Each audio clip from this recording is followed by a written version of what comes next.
Okay, we are live. Um, so, for everyone in the audience, welcome to the final round of the first official Dojo debate Naruto tournament. We have Westbound versus Lama here. Congratulations to you guys for making it to the final round. We had some people drop out along the way. They got fear hacked. So, it just goes to speak to the aura that these two are bringing to the table. Just for the audience as well, the topic is. Oh, let me go ahead and post this in the Discord server. The topic is Konan versus Deidara. So I believe that we are allowing for Konan to have her prep time. However, Deidara starts on his bird, correct? Or like starts in flight Dragon thing, on, yeah, on the yeah, dragon. then that's fine. Got you. Cool. Yeah. So all that out of the way, you guys already talked about how off stream talked about how you guys are cool with the rules and stuff. So I'm good to go whenever you guys are. Anybody who's in the stream, make sure to like the stream, share it, all that good stuff. But Westbound is going first, so I'll go ahead and start the timer. You got 2.5 minutes for your opening statement, and then same thing for Llama afterwards. So just whenever you're ready, I'll go ahead and start. Okay. I'm gonna keep my opening statement relatively short.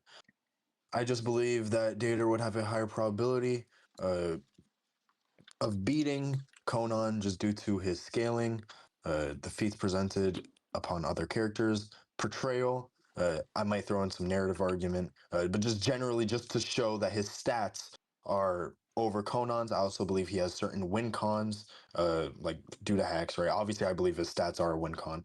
That would be sufficient. But also his hacks, I don't think Konan has any reasonable response to his CM4, his C4, I think it's called, where the micro bombs. I don't think she has a adequate response to the outzoning of his dragon C2 and the large AOE damage that can be done through those means. And that's pretty much it. Yeah. So it's just he generally outstats her, so he should, or he probably does outstat her. So he would probably beat her. We're talking probability here. And then another probability raiser for that. Oh, another Sorry, probability sorry, that raiser. was my. Yeah. I muted myself on the stream, but my cat is meowing in the background. Oh, yeah. All No, right, you're go ahead. good. You're good. Yeah. Just sorry.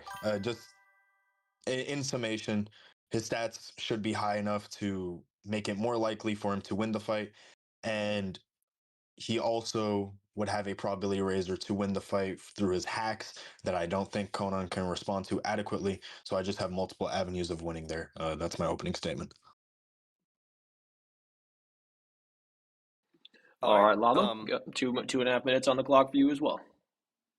Yeah, so I would agree that C4 is probably the only thing he has that would be a great win con here.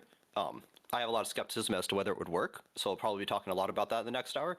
But before getting into that, I'd like to just get a little clarification from you about how you're scaling his stats. Could you show me that he has enough AP to damage Conan? Oh, I thought we were doing opening statements. Yeah, Llama, Yeah. are you wanting to skip your opening statement and just go straight to Oh, the okay, scale? yeah, and I'll do it. I'll do it now. Yeah, Yeah. yeah, go ahead. All right. So, imagine for a moment, if you will, a character who, while using Kamui, can control the iron sand, and each of the 600 billion grains of sand can explode with the force of a Biju bomb. We have little data on Conan, but all of it points to characters closer to the likes of Obito, Pain, and Itachi than the rest of the Akatsuki. My claim is that Conan is more likely to beat Deidara due to how her scaling consistently puts her above him, how her feats suggest she is at minimum his maximum level in key stats, and how her kid is a superior version of his. In the manga, Conan faces the Aburami clan off-screen, skirmishes with Jiraiya, and forces Obito to use Izanagi. Deidara gets no diff by Itachi, defeats Gaara, flees from Kakashi and others, defeats the Three Tails of Tobi, and dies to heavy Sasuke. Including secondary and tertiary canon, Conan overpowers the Aburami clan, although we're not using the details of that for this, defeats sorcery, and has a non-prep attack comparable to Jibaku Tensei. At minimum, Conan is close to base Jiraiya and above sorcery. At maximum, she is just below Obito with Izanagi. At minimum, Deidara is above Gaara and the Three Tails. At maximum, he is below heavy Sasuke and thus Orochimaru, likely below sorcery, and consistently far below Itachi. Conan's lower bound is relative to sorcery's upper bound, so it is more like, or relative to Deidara's upper bound, so it's more likely that she is above him than not. Deidara loses badly to Itachi to hype him up and then to show Sasuke's growth. Konan loses to hype up the villain who comes after Itachi and gets at least as close to killing him as Deidara gets to killing Sasuke. In terms of speed, Deidara is stated to be below Heavy Sasuke and at least a perception blitz tier below Itachi. Konan is at least relative to the Aburame clan and sorcery, relative to Jiraiya, and likely close to Obito. Obito is close to Minato and Itachi. Minato is at worst close to KCM, and Itachi is at best close to KCM. Sorcery is potentially above Chiyo, who may be close to KCM. Konan's non-prep AP does at least as much damage to Obito as Minato's Rasengan, potentially more than Amaterasu, and by being relative to Shubaku is comparable to Itachi's Magatama Beans, KCM's Rasen Shuriken, and B's Tailed Beast Bomb combined.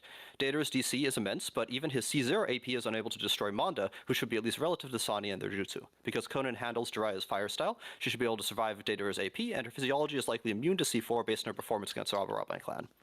Konan never took any damage in the series until after she was out of chakra. With a single non-prep attack, Konan was able to damage Obito while Itachi no-diff Deidara. In a direct matchup, Konan overpowers Deidara in his niche. A little zinger, if art is an explosion, then Konan is the superior artist. That's it. That was Okay, very well sweet. written. That was great. Thank you. Okay, cool. So we got opening statements out the way. I'm going to put an hour on the clock for Westbound being on the assertive, just to let the audience and you guys know as well. The hour is a limit. It's not something that you have to use if you don't want to, but we won't be stopping the clock this time around. I told you guys that, but just for the audience, because some of these debates have dragged on way longer than they needed to. So Mhm. this time, we're not going to be stopping it. I just ask that you guys be respectful of each other's time, try to keep things as succinct as possible, and we'll keep moving on from here. But Westbound, whenever you're ready, I'll go ahead and start this timer for you. You got an hour on the clock. Okay. Hold on. So here's my scaling. It's going to be in scans chat. Just tell me any disagreements. This is going to be a general scale. And also, just to clarify, he did make a lot of claims during his opening statement.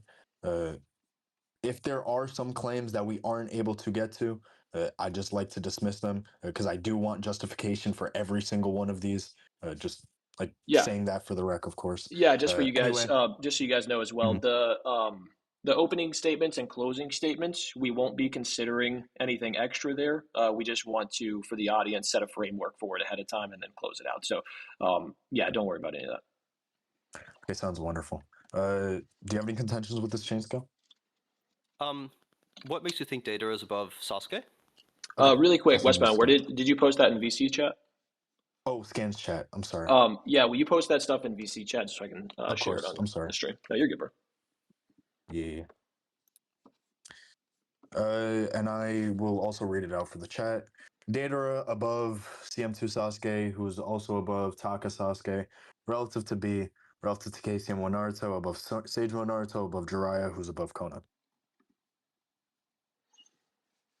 Yeah, so I'm Uh, curious what your mhm. scaling is for putting Deidara above the person that killed him and was demonstrated to be faster than him several times. Yeah, we can just see like in his C2 version. Hold on, give me a moment.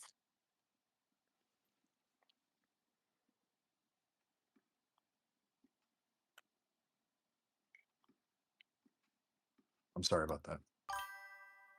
My little sister came in my room. No, you're Yeah, good, no bro. rush. Yeah, I'll just get you the scan. So basically, we can analytically derive that Deidara would scale over Sasuke. You made a claim that Sasuke just like outspeeds Deidara multiple times. Again, this isn't like some sort of relevant thing. I'm talking about his attack speed and also the capability of his attack. So we can see right here. I will be sending these two scans in scans chat.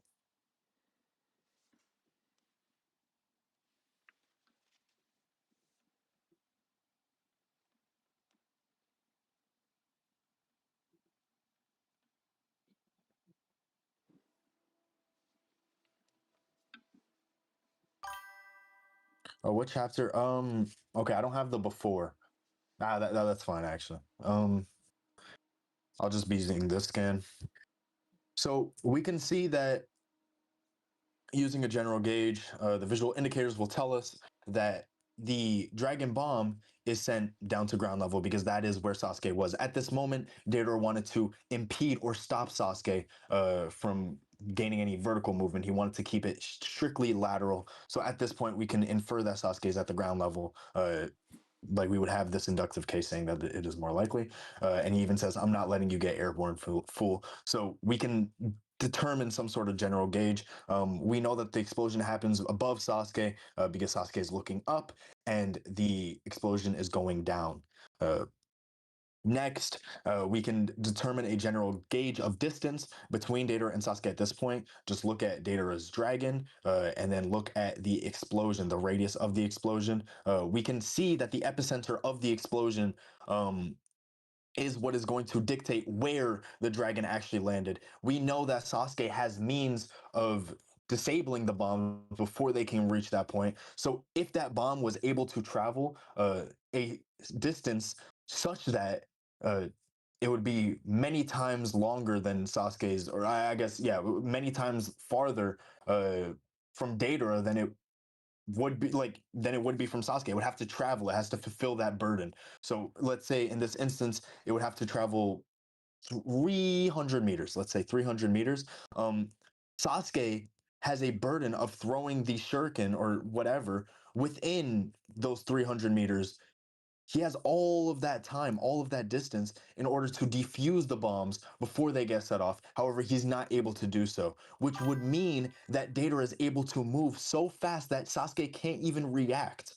Um, that's going to be the argument for why Deidara would be above CM2 Sasuke at that point. Okay, I respect the scaling chain. I think that I can see the vision. I'm just going to post the statement that Deidara makes, where he says that Sasuke is too, or not Sasuke, Sasuke is too fast. I think, according to a probability raiser, I think it's a lot more straightforward to assume that Sasuke is faster than Deidara, since he outright states it. And I think the type of chain you can do to scale this is pretty indirect. So I would say that while it has good logic to it, I think it's more likely that Sasuke is faster. Yeah, okay. So basically, the general argument here is that's like not really relevant. One, for probability raisers, we are going to take feats to be more valuable than just like statements or whatever. And two, I would have to question whether or not he even thinks that Sasuke is actually faster than him because he actually dodges this attack from Sasuke. He says, Toby's right. He's too quick. I'm going to do C2. One, I would also, well, I mean, this could be like a third thing. We could also just say that Deidara C2 Dragon has more speed. Well, I guess the speed in which he shoots it would have way more speed than base data, or like as some sort of remedy to that. But I'm not even conceding to that. That would just be some sort of contingency, right? Just showing like your argument is not very relevant here because in this fight he starts out with his dragon. And then two, like another thing on top of that. Uh, Again, right here, Data is just saying, "Oh, he's quick," right? On the ground, Sasuke can move pretty fast with, especially with his teleportation jutsu. For me to win the fight better, for me to win the fight adequately, and with the least amount of difficulty, my chances are going to be way higher in the air. Right. So, of course, Sasuke's speed can be some sort of contributing factor. However, I don't think that that would mean that he's faster than Data or Data is conceding to him in speed, especially when he has multiple feats just showing superiority. And we can analytically derive that from the scan above. What is your response to that? Um, if he was above Curse Mark II Sasuke, why did he die? Why did he die? Okay, Why did he so lose to Curse Mark II Sasuke? Isn't that the yeah, it most would just direct be an way to intel. determine whether a character is above another character? Yeah. Well, right now what we're scaling is speed. Like, if Sasuke has like some sort of intelligence gap over this guy, that's completely fine. I don't care. Right? We can see Sasuke like, and plus it would just be multiple things. One, Sasuke has this elemental advantage, which would be lightning style. Two, Sasuke is also very smart. Three, Sasuke has genjutsu, which can overcome any sort of like speed difference, really, if he just traps him in that thing. And we know that Deidara has to account for that. Four, Deidara thought Sasuke died. It was just again these mental antics that Sasuke performed to circumvent that. And then five, Sasuke literally was going to die. This guy just had a cop out from Manda. So I don't know what to tell you. Like him losing isn't like some sort of defeater to Datara's stats being above him. There's so many different explanations for why Datara could have lost that fight. I don't see how this is a response. We might have to move on. But what do you think? Yeah, I could make an argument to say that Curse Mark II is an entire tier above Deidara, since he wasn't even trying to kill Deidara during that fight. He very easily could have put him down many times, but I don't see why he would have had to bother. He was confused as to why Deidara was even attacking him, and spent most of the time talking to avoid his attacks. Okay, you can go ahead and prove that.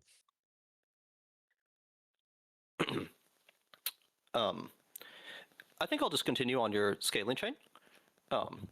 So your argument is that Deidara is above Curse Mark II Sasuke because he performed better, and you say Curse Mark II is above Taka Sasuke. Yep. Could you elaborate on that, please? Yeah, sure. Let me grab these scans. I'm sorry.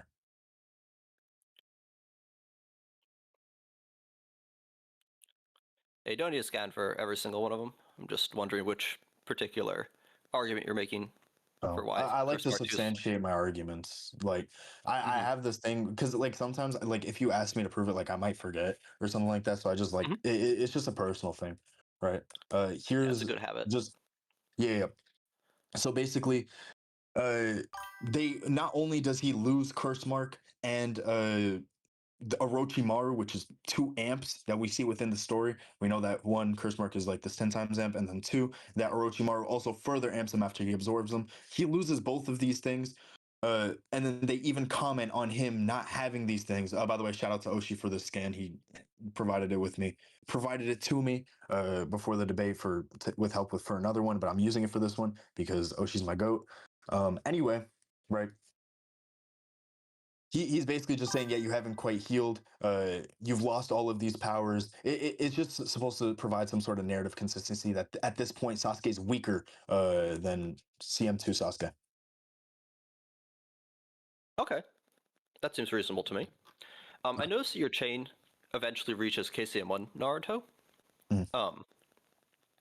I'm wondering, given that a lot of people consider KCM1 Naruto to be similar to Itachi, based on the interaction, or at least the ceiling of Itachi, according to my scaling chain, are you also trying to suggest that Deidara and all the Sasukes are, or at least Curse Mark II Sasuke, are faster than Itachi?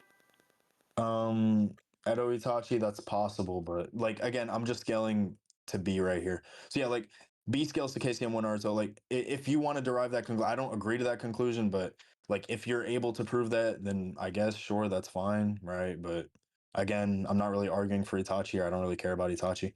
I'm just like, and plus, like you could also make an argument for Edo Itachi, like telling Naruto what to do, so Naruto's able to aim dodge, and like his actual velocity would be skewed in comparison to Itachi. So we would have like a lot of different factors, right? Yeah, I think there's a lot of potential ambiguities and arguments to be had. I think you mentioned earlier in your opening statement that you think narratively and like holistically, data would be above. So like a lot of these, speed scaling tends to also correlate with attack scaling and power levels and all of that. Narratively speaking, I'm wondering, can you elaborate on why you think a character which serves to be to show Sasuke's growth is narratively above a character who nearly kills the character who is above the person who is above the Sasuke after he finished growing? Yeah, again, there are circumstances to each of these. I didn't make the claim that narratively he would be stronger. I just said we can also go down that route.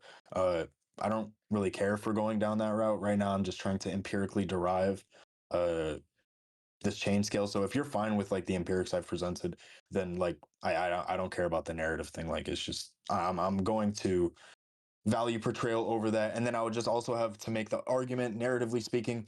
I don't think those are the purposes. That's like completely subjective. I have a different interpretation of the narrative as a whole. The empirics back my interpretation of the narrative, which is that Deidara is stated to be one of the stronger members of the Akatsuki. Konan is really just seen as this person that is an assist, right? She takes this support style. She isn't really super strong, but she does really pop. Like it's just meant to show that she really does pop off against one person who she catches off guard. That's the whole moral of the story. Obito's kind of fucking her up before.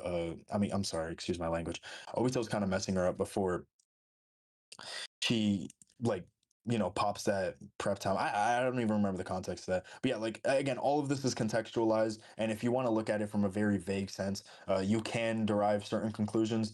I don't derive those said conclusions. I don't share those same intuitions you hold in relation to the story, and I think my interpretations are just backed stronger by portrayals and the feats that I'm providing right now. I see. I think that the narrative and the feats also tend to place Curse Mark II Sasuke below Orochimaru, who's generally considered to be relative to Jiraiya. Do you have a counter for that?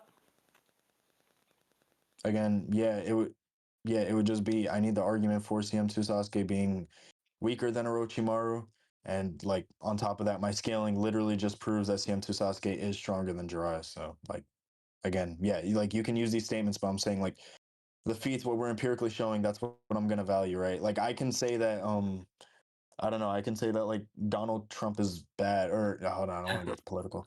I can say that like dude, I don't know, ex leader, right? Ex political Kim Jong Un is bad, right? I can say that Kim Jong Un is a bad person, but like if somebody shows like Kim Jong Un like giving flowers to young children, then that would go against whatever that person is saying. So that's why I would value showings or actions over words in this instance, even if you could provide said words, which I need some sort of evidence for. Yeah. That's a funny example because the North Korean government is very well known for its propaganda to glaze Kim Jong Un. But Yeah, anyway, of course. would you Yeah, say I'm the sorry. Deidara is relative to Onoki based on their interaction during the war arc and statements about them? Uh, Edo Datara, yeah, that's fine. Edo Datara. Okay, and do you think that his Edo is substantially weaker than his normal self? Uh, I mean, I don't know how he would scale in relation. I just know it's a different form. Well, let's talk about speed, for example. My Okay. understanding is that Onoki and Edo data are relative in speed, and that Onoki makes statements that imply that alive data would also be relative to him in speed. Would you then also say that Onoki is above everyone else on this list in speed? One, if it came to that, and I agree to Inoki being relative, sure, I guess. Like, I don't really care. But two, I don't even think that Inoki says that he would be relative to a live data, or I need some sort of evidence for that. But like external to that, I do think that like at that point you can completely just remedy this by just saying that Data is stronger than his Edo form, and this like version of Data that you're scaling an OP to is just substantially weaker just due to the empirics. So yeah, that's like that can be remedied extremely easily. I don't really care Yeah, I for that. guess since you're on the sort of, could you post or elaborate on why Edo data would be weaker? You're making the argument. Well, I'm asserting my scale, but right now you're using counterfactual evidence that you're positing. You have to provide the substantiation. Okay, I'll just kind of close the loop on a thought from earlier. So you were suggesting that it wouldn't matter a lot if Onoki was relative to Deidara, regardless of whether or not he is. I just want to emphasize that if he is relative to Deidara, we know that Onoki is slower than the third Raikage, who's slower or equal to KCM1 Naruto, which would also break your scaling chain. I think my overall Can you prove counterpoint that? to the scaling chain is that there's a lot of ways to interpret things that would cause a contradiction if this scaling chain were true. And I think I've listed or drawn attention to a lot of them. Okay. I need you to prove the Raikage thing you said. But like regardless of that, like you can think that these things are contradictions, but like I've explained and given reasons that remedy and like go side by side and coincide with these quote unquote contradictions in a way that is completely coherent with the narrative and the feats provided.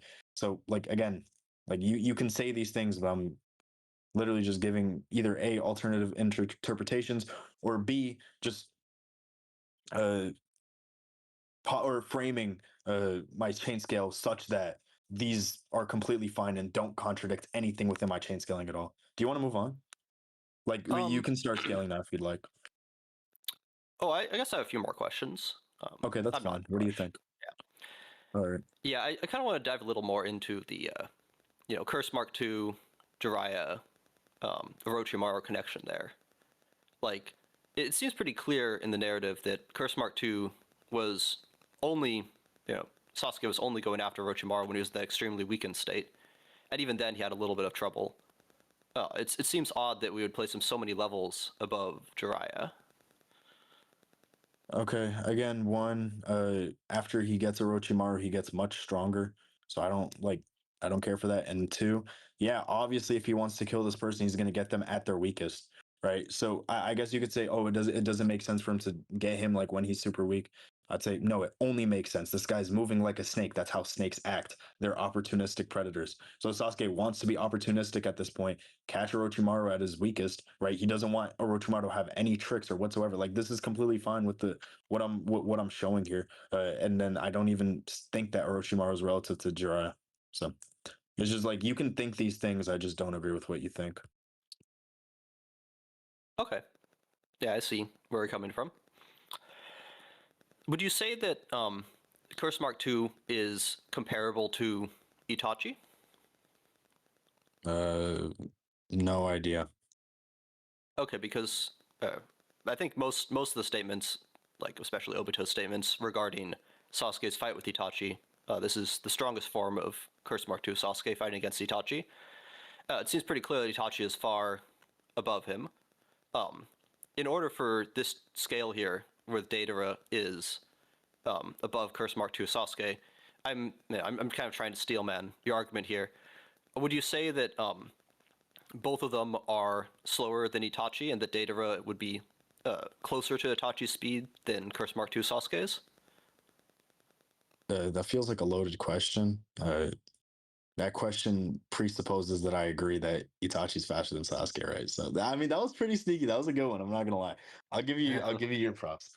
But Okay, do you think if it that... wasn't intentional, that's fine. I'm sorry. It just seems to like make me presuppose these things. Again, I don't agree to that. Like, if you have some sort of argument that would demonstrate this, then sure, give your argument, and then we can get into it from there. But if I have no reason to believe that Sasuke has these portrayals in the first place, or Sasuke is like slower than Itachi in the first place, then I wouldn't have any need uh, to engage with this hypothetical, I guess. Okay, do you think that Deidara was perception blitzed by Itachi? When he was way weaker, sure. Well, Itachi could have also been way weaker, so that would cancel out. Okay, it doesn't cancel out. It would just be that it's a state of void. We don't know where they would scale. Like we can't scale either of them. So if like both are holding back, we don't know how either is holding back. Or like if both are weaker, we don't know how much one is weaker in comparison to the other. That means we can't make comparative statements in relation to their full power. You know what I mean? Okay, so we've talked a lot about speed scaling, as these days tend to go. I'm kind of curious, could you elaborate a little more on how exactly Deidara is damaging Konan? I can kind C4. of see the argument for the C4, but I'm wondering, can you explain like how is like C2 or C3 would be able to overcome her durability? Yeah, sure. It's actually baked in within my scaling.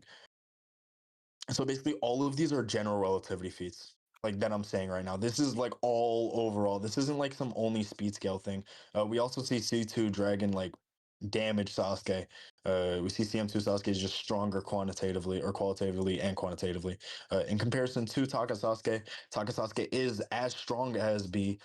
B is as strong as KCM1 Naruto. Naruto is stronger than SM Naruto. SM Naruto is stronger than Jiraiya. And Jiraiya is stronger than Konan. Jiraiya can damage Konan in many ways, and tries. I mean, you can also say Jiraiya is just faster. I'm sorry, did Jiraiya damage Konan? I believe so. Yeah. How? Let's go over these scans.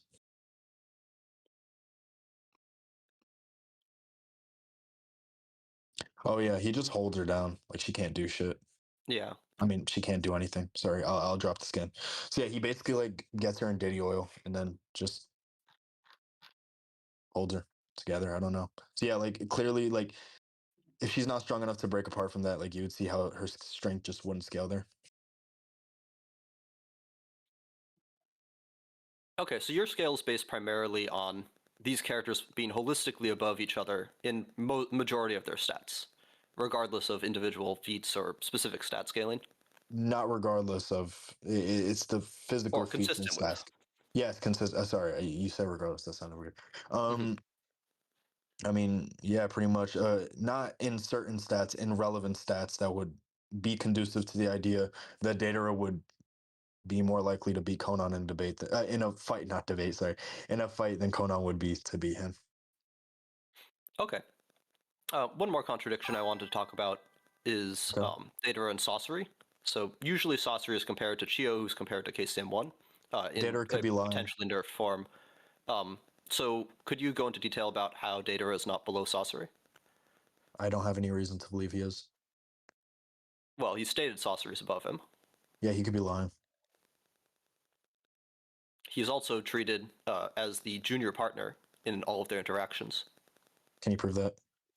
I think it's ambiguous, so I can't prove it, but I can add some likelihood with this scan. Okay.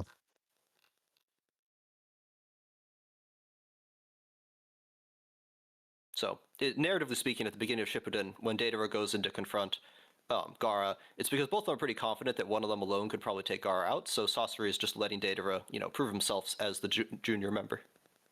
Yeah, I don't interpret this as it being like some junior member. I see it more of like Deidara is like this more fun, outgoing person, and Deidara wants to be extroverted and show off his art to the world. We know that they have different art styles, so that's like completely fine if he wants to demonstrate it as that. Give me a moment.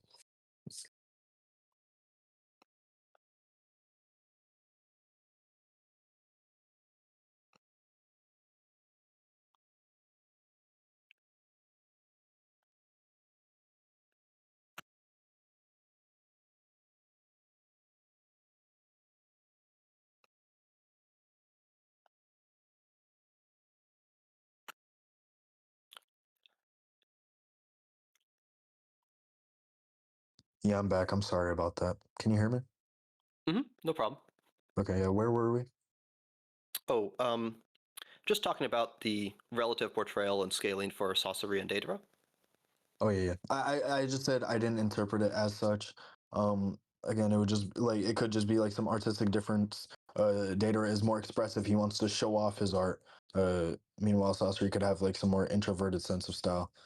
Data could also just really want to fight Gara. Sasori just doesn't want to fight Gara. He just says, "Don't keep me waiting." Right? They could have this playful interaction. Right? I don't view my friend as my superior just because like I'm making jokes with him and he's this serious person.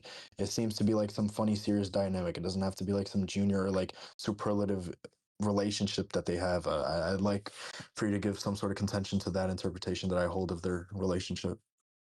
A lot of the Katsuki duels tend to be structured with the characters somewhat relative to each other, and usually one of them is the more senior member in the duo.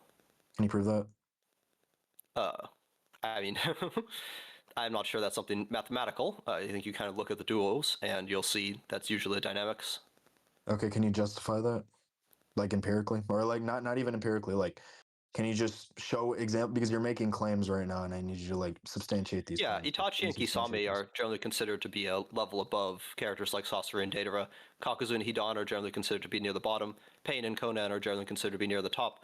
It's pretty consistent that the stronger Who characters tend to be paired with each other, and one of who them tends to be at generally least a little stronger than the other. oh, I'm sorry. Who generally considers them to be stronger? Oh, the narrative, the portrayal, the Akatsuki is this kind of onion where there's characters that are going out doing the dirty work and getting bodied first. And then as you get deeper into the Akatsuki and other members start becoming relevant to the story, you see that their power levels tend to be higher. Yeah. It's not monotonic, but there's certainly a correlation narratively there. Yeah, I don't hold the same intuitions uh at all. I'll be completely Hmm. honest. Okay, so going back to hard I don't concrete think that feats it then. has to be this like rate of progression. It's just different people fighting different things. Like Itachi dies before Kisame. You think Kisame is stronger than Itachi? I don't think there's this correlation. I need you to justify this like a little Well, bit. Itachi returns to the narrative again, but yes, I understand your point. That's reasonable. I think there's a Meaningful. lot of room for different ways of interpreting what each of us considers to be legitimate. So I'm simply trying to introduce doubt into what assumptions you're making. Yeah, I again like you hold these intuitive stances on the story. I hold different intuitive stances. Like you can't prove your intuitive stances or like I guess you can't even justify reasonably or like not I don't want to use these words. You can't justify you can't show these portrayals such that what I'm saying is less likely, right? So we hold different opinions on the story. Can you prove that yours is more likely at all, please? Um, I unfortunately, there's very little data to go off of, so a lot of these things are very hard to prove. I think we want to get into things that are more provable. I think talking about AP is a good way of doing it. Konan is notorious for taking practically no damage from anyone until after she's, well, actually, no, literally no damage from anyone until after she's entirely out of chakra. And as we know, when someone's entirely out of chakra, their defenses are down. I'm wondering how can Deidara possibly hurt her if he wasn't even his strongest attack wasn't even able to vaporize Manda. And I can understand if you want to just appeal to his hacks and C4, but You also made a claim that his basic AP would be sufficient. Okay, yeah. So again, I need you to can you prove what you just said? Um, which specifically? I guess everything about Konan, like the claims you made that she hasn't been injured and she's only injured when she like runs out of chakra and people can only hit her or people can only interact with her when she's like Yeah, the I nice don't thing know. about Conan is there's not that many feats, but evidence of or absence evidence is not evidence of absence. We can look consistently at every fight that she's in, and when she fights the Aparme clan, when she deals with Sorcery, when she's dealing with Jiraiya, when she's dealing with Obito, she never takes any damage the entire time. Yeah, she has a way that can evade them, but if they were able to hit them. So basically like yeah, she has this very evasive technique that can allow her to like split up into a bunch of different parts and help her like not get hit. But like again, how I don't see how this would help her against somebody that uses like these AoE shockwaves that can damage multiple different paper bombs or different papers or different variations of papers. We can see that the papers can be interacted with, and the papers are her. Like physically, that's why Dry holds on to her, right? When he slicks her with oil. So yeah, basically like Dry has such crazy range that I think it's just more than enough to compensate for whatever mobility her ability would grant her. Yeah, I mean, we can speculate about what could have potentially hurt her. We just simply know that nothing has actually hurt her when she's had chakra. You can also, I see you made an argument saying that she just dodges attacks, and while that is true, she does dodge a lot of attacks, similar to how Obito dodges attacks, and That's a no much limits better than pretty much fallacy. any other character dodges attacks. We also have plenty of durability feats for her, such as when Jiraiya uses Fire Style, and his Fire Style, which is stated to be 10 times hotter than other Fire Style, and we know Fire Style tends to evaporate stone and other materials. His Fire Style, when used on a random person that was in a thin layer of Conan's paper, was not even able to get through that paper. Can you He prove that? also, when he attacked Conan, did not take any damage from the Fire Style that he hit her with. Can you prove that? Yeah, let me go looking for some scans. You're good. Also, again, like, yeah. Okay, There let you me go. put it for you this way. If like this person can get beat up by I don't know, like some amateur or like this person is like taking 20 hits from amateur boxers and like they don't take any damage. That's it would literally be a no limits fallacy for you to say that, oh yeah, this person who is 20 times stronger than like those amateur boxers that were analytically deriving, like Francis Ngannou. It would be insane for you to say that she can also convincingly take an attack from Francis Ngannou. We don't know where her durability scales. We can just scale her durability to these different areas. However, because we know that Jiraiya has higher scaling, I mean not Jiraiya, sorry, Deidara has higher scaling in AP, significantly higher scaling. Based on what we've just analytically derived, we can come to the conclusion that what her portrayal, or I guess her portrayal generally, just does not hold up to what Deidara has been shown to do. So yeah, she hasn't been shown to have like some upper limit, I guess you could say, but that doesn't mean she does have no upper limit or like has this extremely high ceiling. She would only scale to what we've seen her scale to. Well, she does have an By upper the way, limit when really she quick, runs guys, out of chakra entirely. Oh, you sorry. got 30 more minutes on this section. Okay.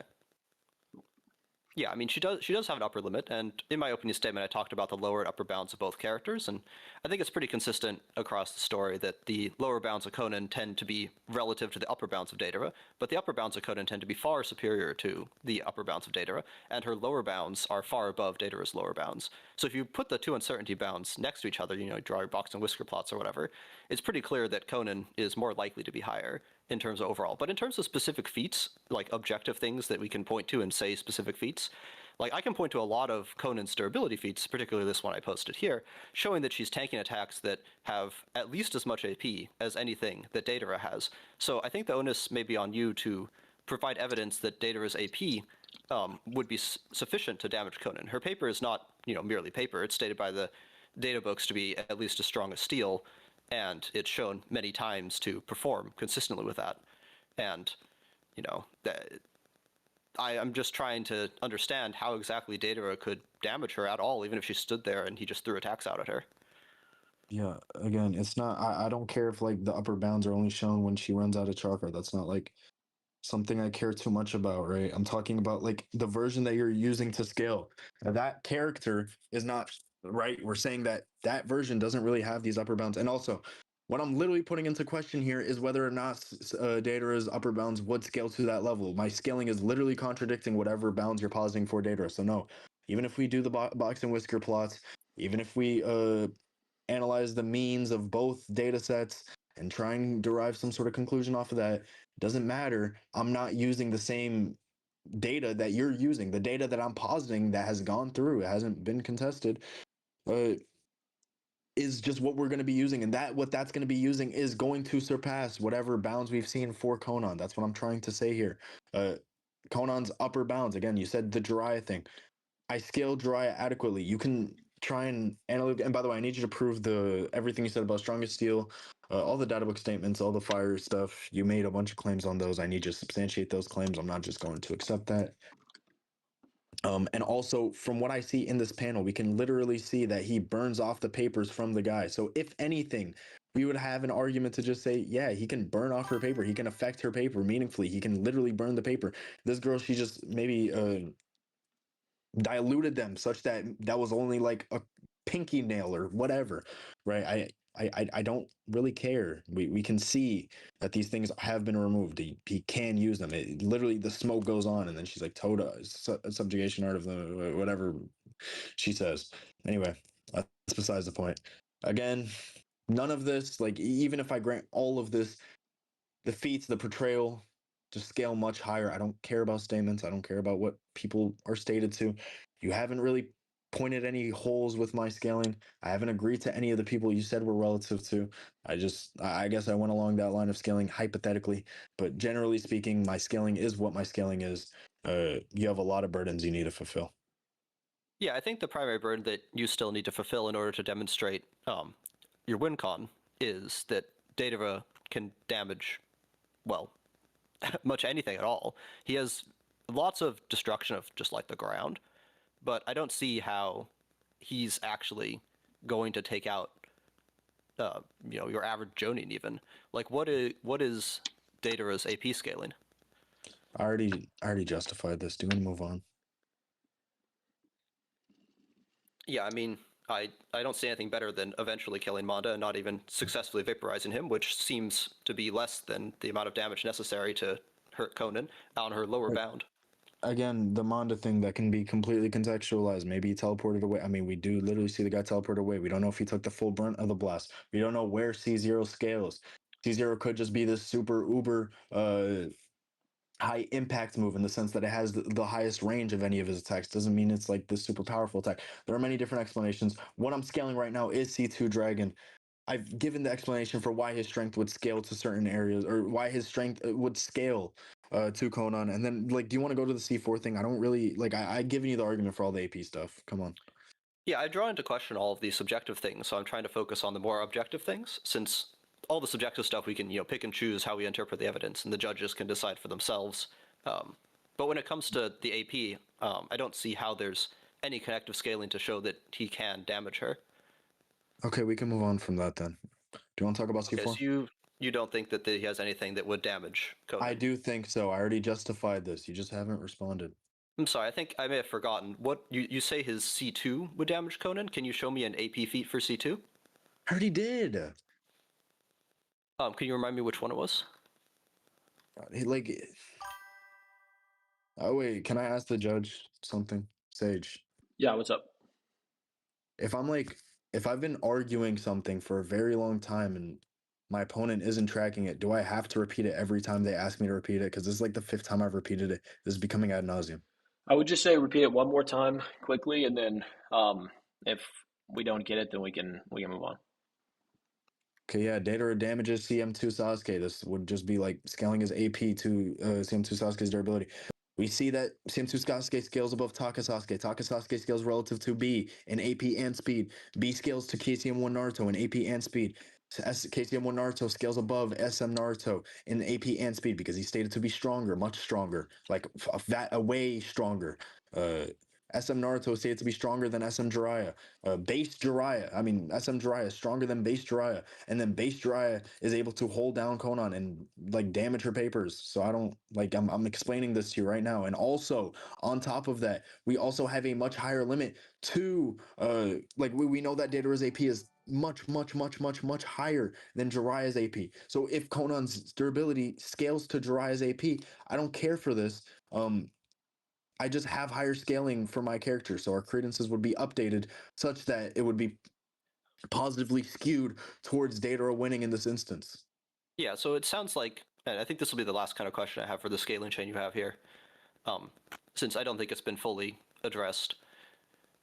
Your scaling chain and the logic that's used for constructing the scaling chain seems to be predicated upon the premise that Deidara is above, like this is a scaling chain for all stats, who wins fights in general. It seems that you're suggesting that, a character higher in this chain will generally win a fight and generally have better of most stats. And your scaling chain is predicated on Deidara being superior to the character that defeated him while trying to avoid killing him. We can move on. By the way, for the trying to kill him thing, or trying not to kill him thing, I believe I already responded to this, but just in case I didn't, I literally explained that this is just like it could be some like precision thing or like killing intent thing. So his AP and speed would still scale the same, especially if he just doesn't want to like his AP and speed could still scale the same. This guy would just miss vital organs. I asked you to prove this, by the way. What? That's what happened. I asked you to prove this, and then you just moved on. Dude, can we please stop this? This is becoming like we're repeating the same things over and over again. I don't want to go over Yeah, this I think it's important that Sasuke wasn't necessarily trying against Deidara, because we know from the narrative how, Itachi wasn't necessarily trying against Sasuke. And we know that Sasuke has, a reputation. He fought 100 ninja, didn't kill a single one of them, or was it 1,000? I don't remember the exact number. But he's certainly, he kills very few people in the story, and he still is trying to avoid, killing someone who's clearly deranged to some extent. So I do think it's important that we know characters are stronger when they're bloodlusted and trying to, going all out to take somebody down. Do you want to The move fight, on? when I read it, like again, we can all interpret it our different ways, but the fight when I read it seems to be, it's a very high diff fight, but it doesn't seem like a fight that would portray Sasuke to be below Deidara, given that he, wins the fight and Deidara dies. Okay, do you want to move on? Yeah, I think given that your scaling chain relies on a contradiction, many potential contradictions, and one fairly objective contradiction, I don't think that it's valid. I asked you to prove all of that. You couldn't. We can move on. Anyway, all right. You can go on to your scaling. Oh wait, we can go over to C4.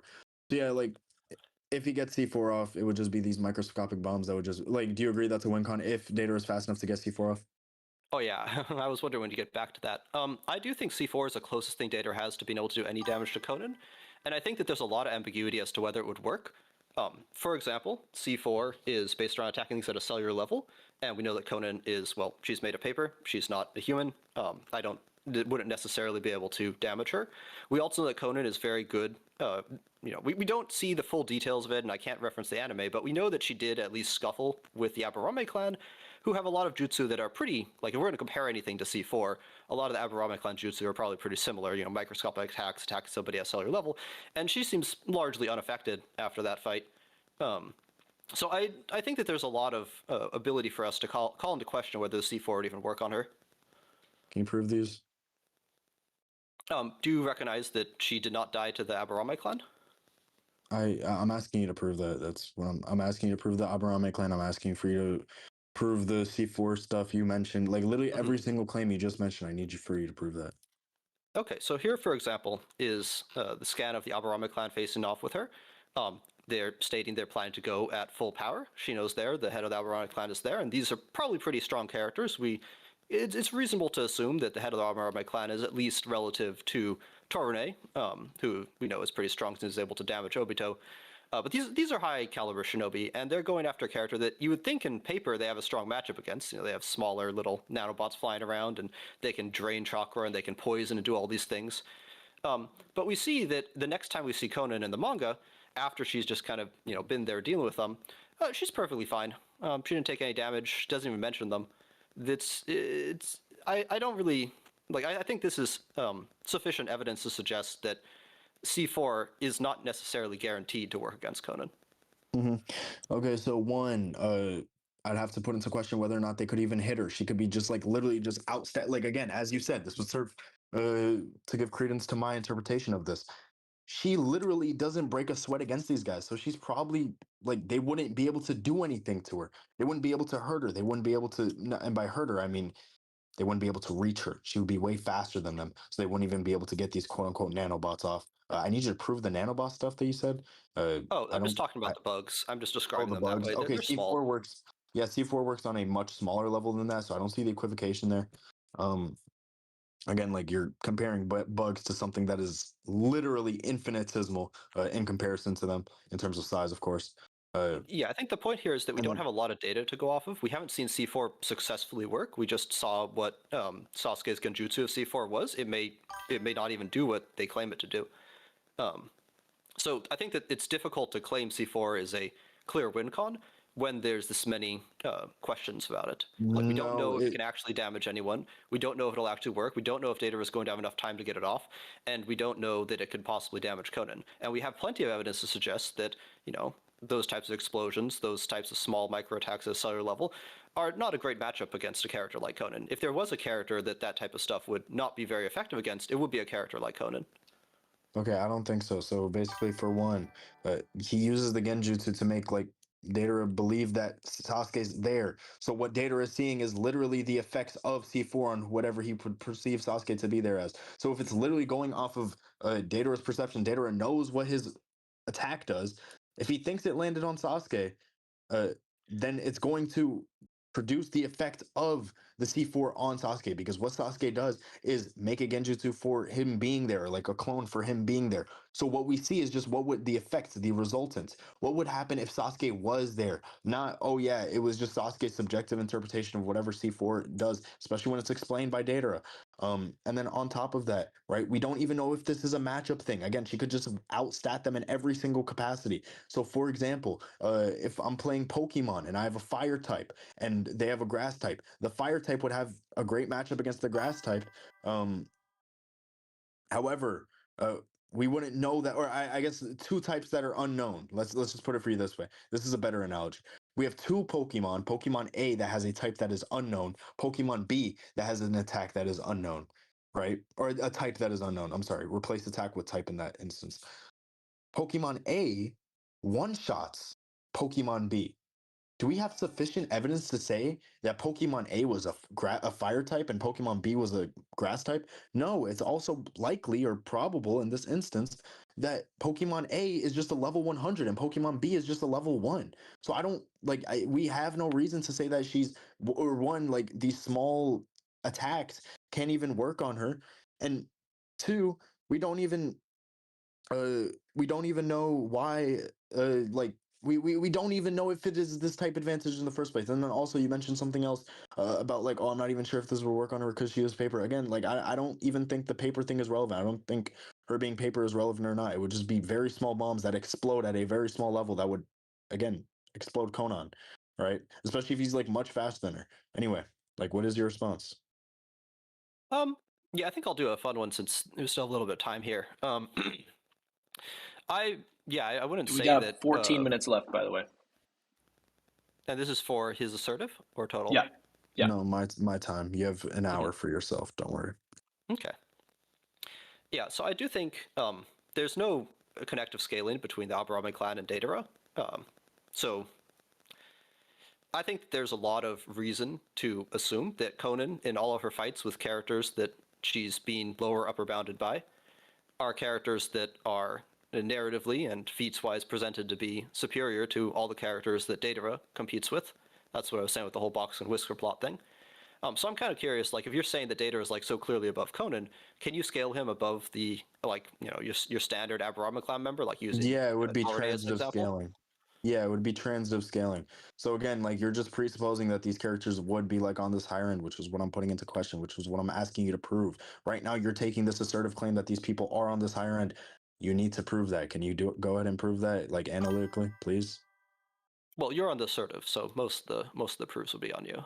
I'm on the assertive for this point, but you just made an assertive claim that these people are on the higher end. You were scaling these characters. Of course, I'm scaling here, right? But I'm only on the affirmative insofar as my scaling. When you produce some sort of counterfactual evidence, you need to justify that, right? So if we're arguing, and I'm bringing things up, and then you bring up something else, like I'm saying, oh yeah, like one in every 10 trees get cut down, right?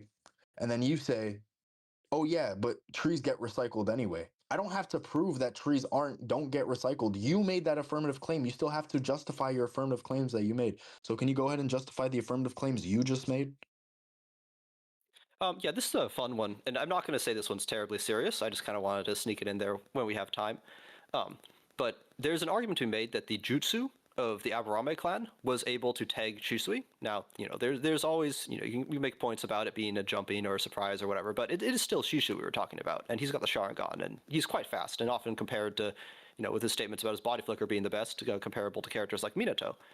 So there is an argument to be had. Again, this is just this is not something that I think most people would take super seriously, but I think it is something that could be worth addressing, which is that the Aburame clan, for all we know, could be relative in speed to Shisui and Minato, and putting Konan at that level as well, which would be consistent with most of our other speed scaling. Okay. Oh, The was that KCM1 right? level, at least. Oh, sorry. Yeah. Oh, sorry. So basically what I'm gonna say here is just like multiple things. This is a very funny argument. I do agree with you.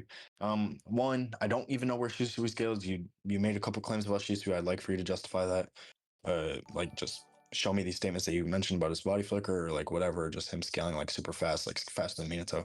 And then two, again, like this just seems to be like some sort of hasty generalization. Just because they are Aburame clan members doesn't mean that they would scale to the Aburame clan members that fought Shisui, right? We don't even know if Shisui gave up his or like just gave up the fight because he wanted to die, or we don't even know if we don't know the context behind this. Like we don't know anything about it, so like it could just be perfectly put into question.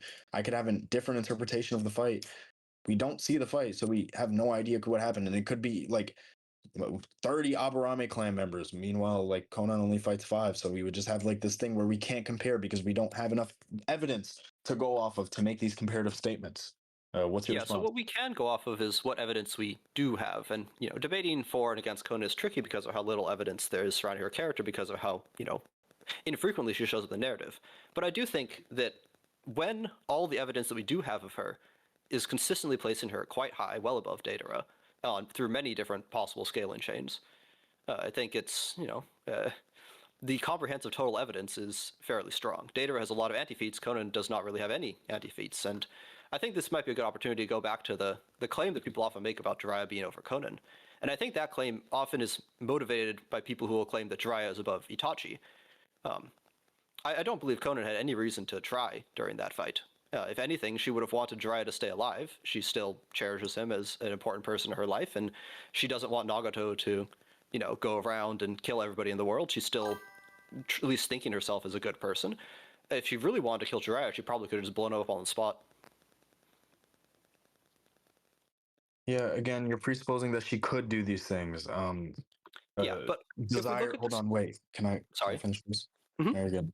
Yeah, desire and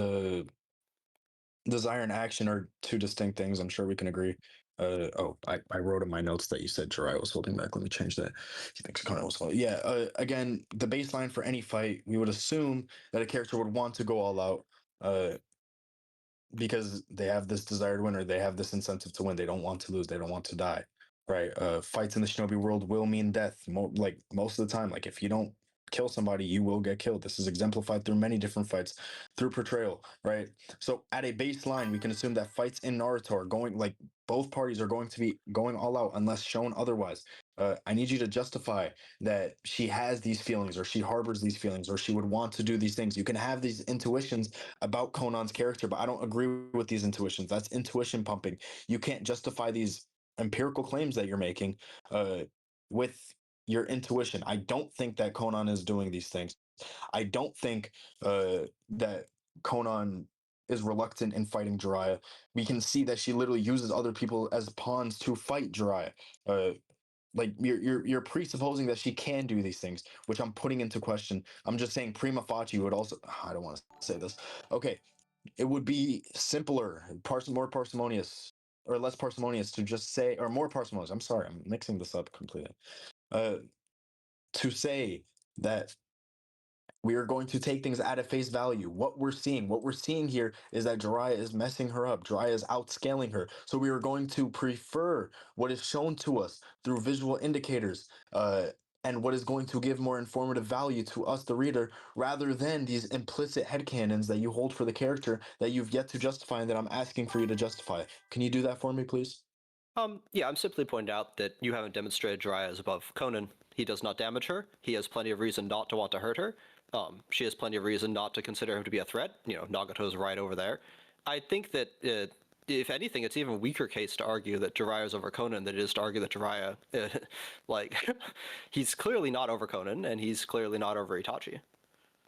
Again, I don't care if okay, you can say clearly or obviously. That's just appealing to your intuition. You can't justify any of this. And also, on top of that, it's just a very simple thing, right? I don't care if Jiraiya is holding back. Like you can say, "Oh, we have incentives for Jiraiya holding back." That's completely fine, right? I don't like that. Only helps my scaling. Okay, Jiraiya is stronger than the Jiraiya that fought Conan. Um, Again, I don't think that Conan has these reasons. You're displaying these reasons. I don't think those are reasons. And I ask you to prove these reasons, or I ask you to prove that she would hold these thoughts or have these incentives in the first place. I'm questioning Yeah, I all of think. these things. I've said this Sorry. like 3 times. Hold on, please. Hmm. I lost my train of thought. Sorry I'm about that. questioning whether or not she has these things, or whether or not this would even affect her combat ability or her durability in any meaningful way, right? And I even gave counterfactual evidence that she literally uses other people's as pawns to get to Jiraiya. She attacks Jiraiya multiple times, so clearly she has this incentive to fight. It's not displayed visually. This just seems to be like some sort of headcanon that you're giving. I don't really agree with this at all. Yeah, I think we can get into a lot of details about different people's interpretations. So if we really just want to focus on the hard facts, um, we do not have a hard fact that states that Jiraiya is above Conan. We do have a hard fact that would present that Sasuke is above Deidara. I put that into So if you're question. I only don't. taking into account Oh, sorry. who is guaranteed, like if you're only taking into account the perfectly objective things and dismissing everything else as subjective, the only objective data in your scaling chain places a contradiction into your scaling chain. Yeah, again, these quote unquote objective things, which I'm not saying, like, I don't think these are objective. I don't think these are subjective. The objective things exist, right? I don't like I even have to question that, but I don't want to get into a debate with you about philosophy.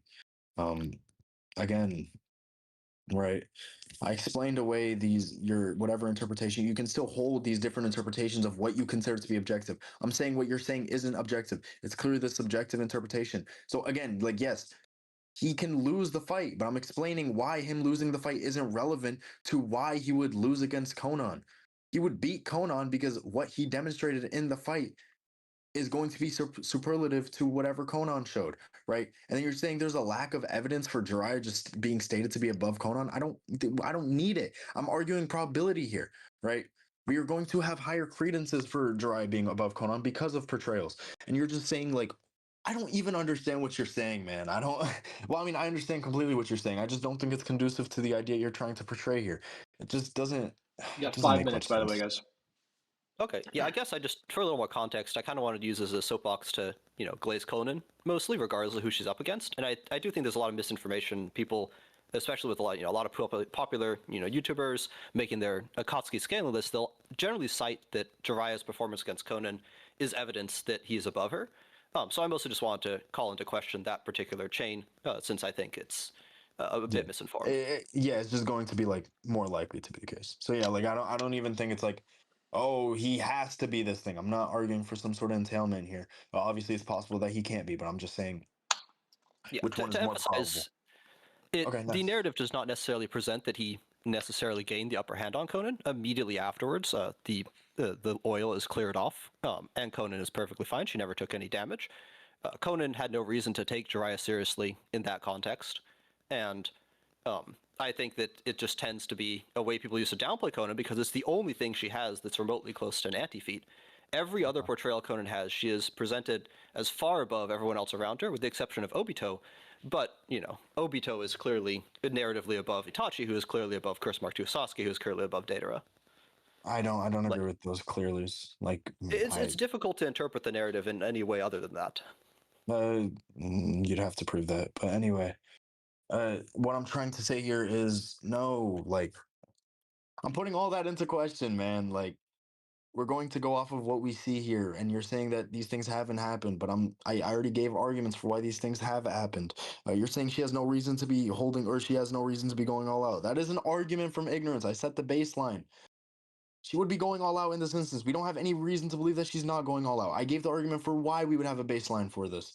I don't know. It seems like I understand you're just saying arguments over and over again. This is just becoming ad nauseum. Can we end this here? Like, do you have any other scaling? I can do my assertive now, I suppose. I think I've called into question most of the claims you've made. Okay. Yeah. Well, I need you to prove like every single claim that you made, but you like literally haven't. All right.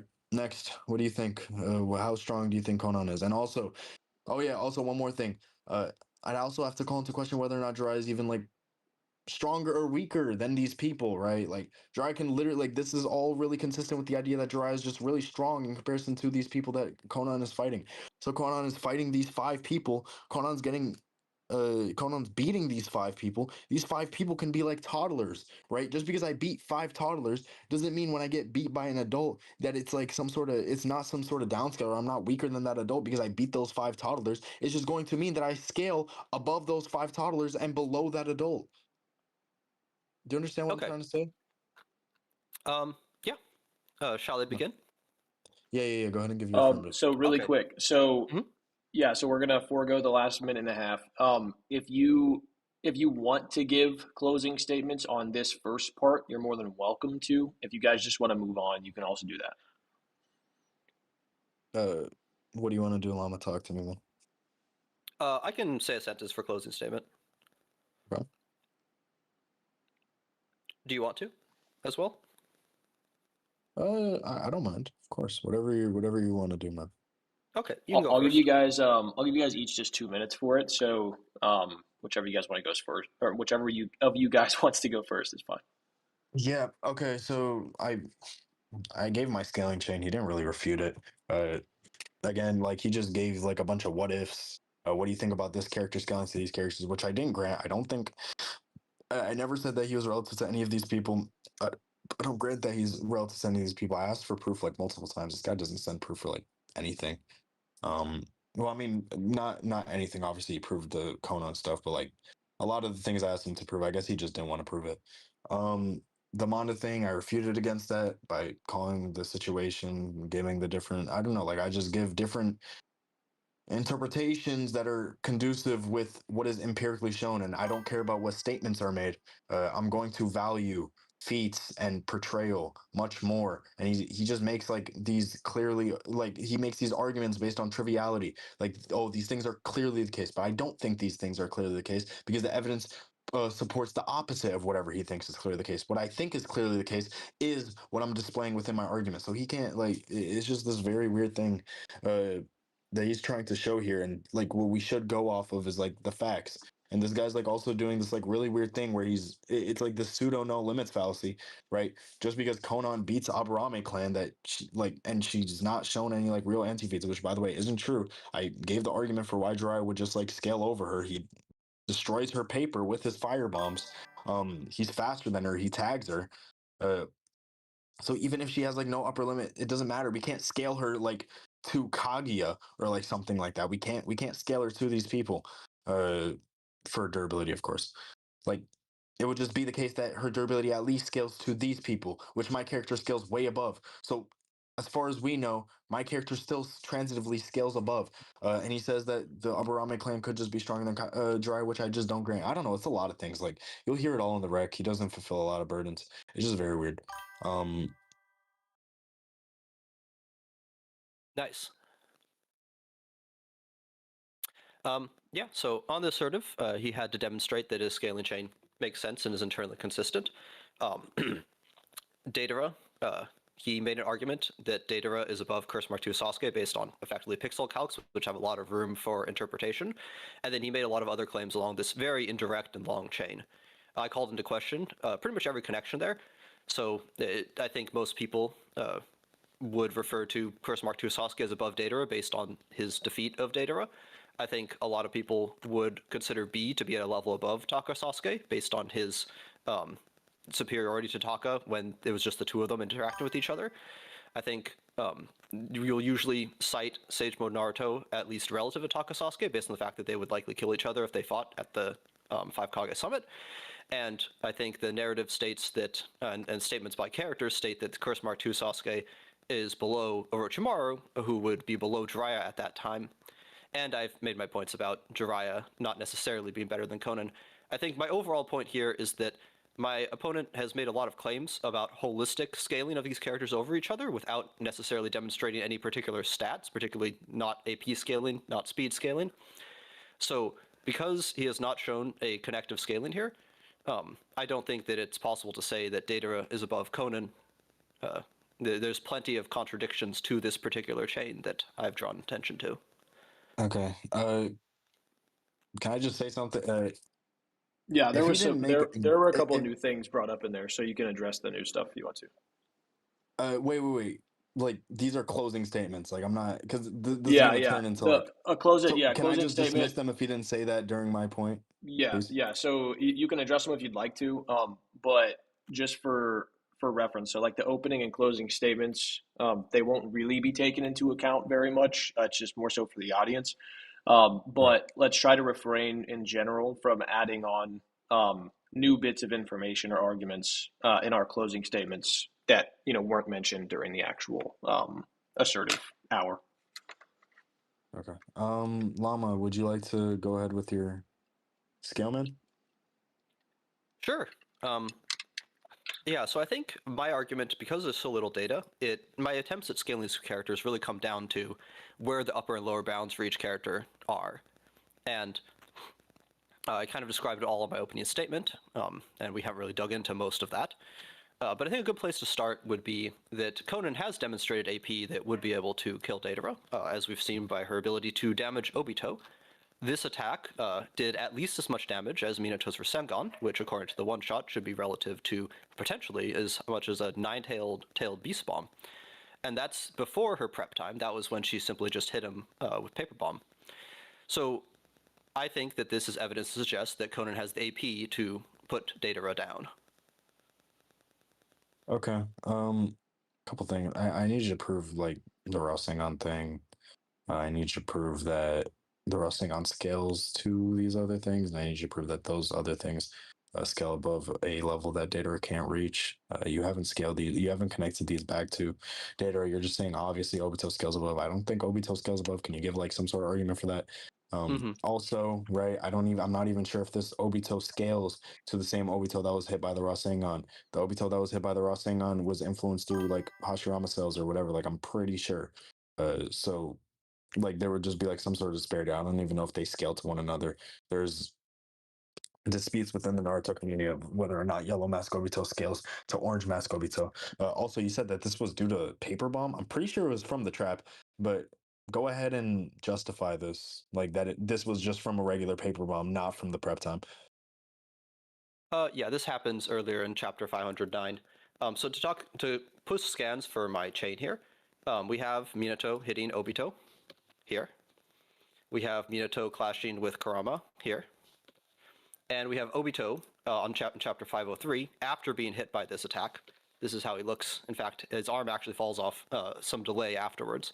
His mask is not even cracked. I think you make a good point about how we don't know for certain that this Yellow Mask Obito is necessarily relative to Orange Mask Obito. These things are never going to be perfectly objective, but I do think it's reasonable to assume that Orange Mask is likely at least the level of Yellow Mask when it comes to durability. He has his entire side of his body is also Zetsu.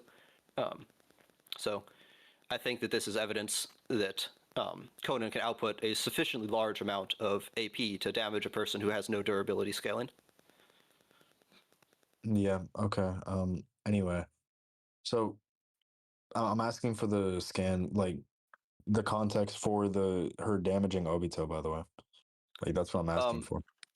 Like you Sure. said, that was due to a regular paper bomb, not the trap. That's what I need you to justify. That's what I just asked for. It's 503 stuff. Like I'm saying, what's the chapter for her versus Obito that shows that she did this with some simple paper bomb, like you claimed, which I'm 99% sure wasn't the scenario. Okay. So I'll post this scan, which shows them interacting after Obito's been damaged and before Konan fires off her attack. Can you just tell me what chapter this is? This is chapter 510. Okay, thank you very much. Yeah, Obito recognizes that it would have been quite bad. Well, point here is, though, you can see that he has damage, and this is before the 10 minutes, reading from right to left, of course.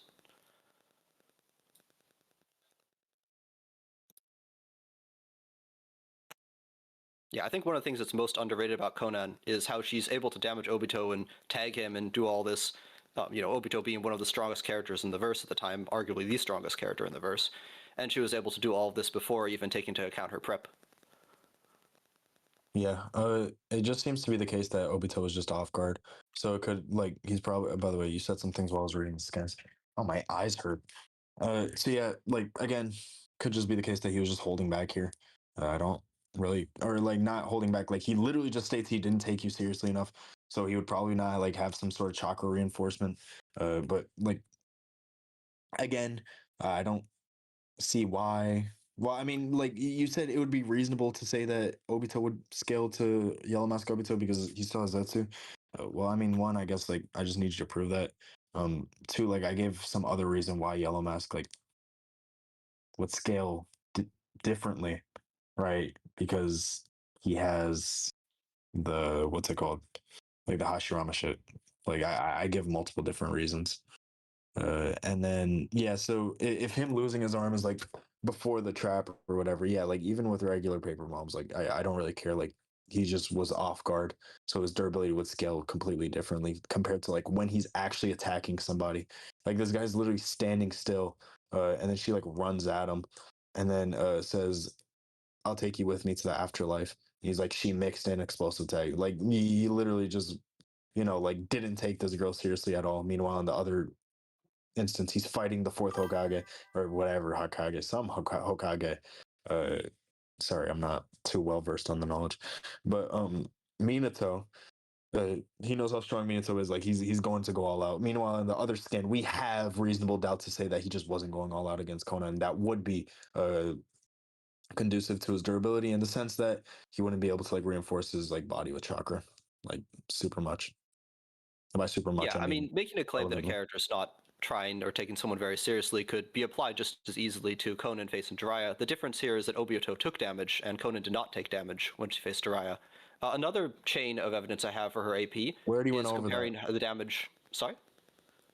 Sorry, What sorry, I was that? didn't mean to interrupt you. But I said we already went over the Conan and Jiraiya thing. Uh, like you can presuppose that if you won that point, you can use it here. Like I don't mind, but I'm telling you, like it just didn't go through. But Oh yeah, I'm just yeah, saying that assuming a character's not taken other seriously would apply to that point just as much as this point, if at all. But another AP feat here to consistently demonstrate how Konan is able to do damage, even when looking at how Obito takes damage from when he's off guard from Amaterasu. We know that he's perfectly fine after this attack as well. He doesn't even lose his arm.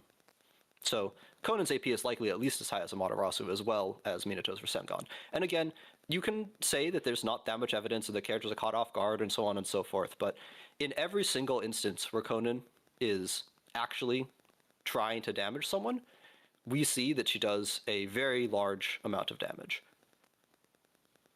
yeah. Again, like I don't think that matters very much. First of all, the thing you said, right? In this instance, I'm literally giving you visual indicator statements that would be conducive to the idea that he was holding back. You were just saying, "Oh, I have no reason to believe that she was going all out," which isn't an argument. But here in the Amaterasu thing, you said that Obito can tank that, but couldn't tank the paper bombs. Again, I don't. You could say like he was off guard in this instance, but like the way Amaterasu does damage is like different to the way other things do damage. So like Amaterasu would just be like this perpetual burning; it just never runs out. So meanwhile, like Rasengan and the paper bomb would just be this instantaneous damage. So here we would be calculating is impulse, which is force over time.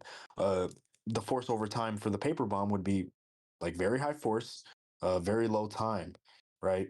Meanwhile, Amaterasu could have much higher force, but much less time. And I don't think Amaterasu like necessarily scales anywhere, like just the flames themselves, right? You said he doesn't even lose an arm. Yeah, like again, I don't think like him getting hit by Amaterasu for like 0.5 seconds like is something that matters too much. right? And then like again, because of the impulse thing that I discussed, after he is like caught, like let's say he's caught off guard, and when he gets on guard, wait, is this the left or the right? Did I just mess this up? I'm sorry, I'm talking about my headphones. Um, and then when we're talking about like because of this delayed impulse, when he's after he's hit by it, he would have time to then reinforce his body with chakra. So then we could even say that at that point the impulse is skewed even further. Meanwhile, with Conan, he doesn't have the same luxury. He has to take all of the paper bombs at once. Pause. Uh, and it would do near instantaneous damage. Meanwhile, the Amaterasu is delayed damage, although it could have some sort of higher force. Yeah, the Amaterasu is stated to be the strongest physical attack in the data books, and it also has been demonstrated to break through the toad wall, which Jiraiya was quite surprised by, and that happened very quickly as well. But I don't want to get too hung up on the Amaterasu because I think Conan has more AP feats, in addition to the paper bomb comparison with Minato and the comparison with Amaterasu. This is also why I wanted to bring in, the video game. We have this scene, which is where she's demonstrated to deal AP that is comparable to the Chibaku Tensei, and that's why I said in my opening statement that it's her basic attack without prep is comparable to the combination of Itachi's Magatama beads, KCM's Rasen Shuriken, and the Tailed Beast Bomb combined. And again, what I'm simply pointing out here is that we don't have a lot of data on Conan, but all of the data we have is consistently demonstrating she has great AP. Okay, yeah, this would just be contradicted. Well, one, it would just be contradicted by primary canon. The primary canon, we scale Jiraiya's AP like a certain way. So this would either mean A, that Pain is like has I mean it can't be the case that Pain has a super weak Chibaku Tensei because it takes 3 attacks to break the Chibaku Tensei. Well, we don't even know if that's the upper limit of the Chibaku Tensei as well. We know that that's sufficient damage, but we don't know if that's like some minimum requirement. So that the culmination of those 3 attacks could be like 100 times more than the threshold required to beat Chibaku Tensei, but they just wanted the highest chance possible, so they used their strongest attacks, right? Also, I need you to prove that Amaterasu is stated to be the strongest attack. Even if it is, that isn't something that's incompatible with my argument, because the case that I'm saying that Amaterasu is different in the way that it deals damage. So I don't care, like, overall, it has higher damage. That's something completely fine, and that's actually what I'm accounting for here. And also, I'd like some context for this game scan, uh, because I'm unsure whether or not this is like some sort of story mode or whether or not this is like just some sandbox, like gameplay where you can just blow up Chibaku Tensei Simulator. You know what I'm saying?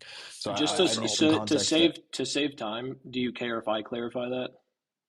yes, please, like Yeah, that works. that's just a team combo ult that you can use like at any point you use those two characters together, like in Yeah. So regular why is battles and this? everything. Yeah. Yeah. Okay. I don't then. Like I don't really care for this. Like this is completely fine. He could allow his yeah, Chibaku Tensei to get broken. Like he could send a weaker Chibaku Tensei and just like have it gather mass such that the paper bombs could explode easier. This could also just not be canon at all because it's just some team up move.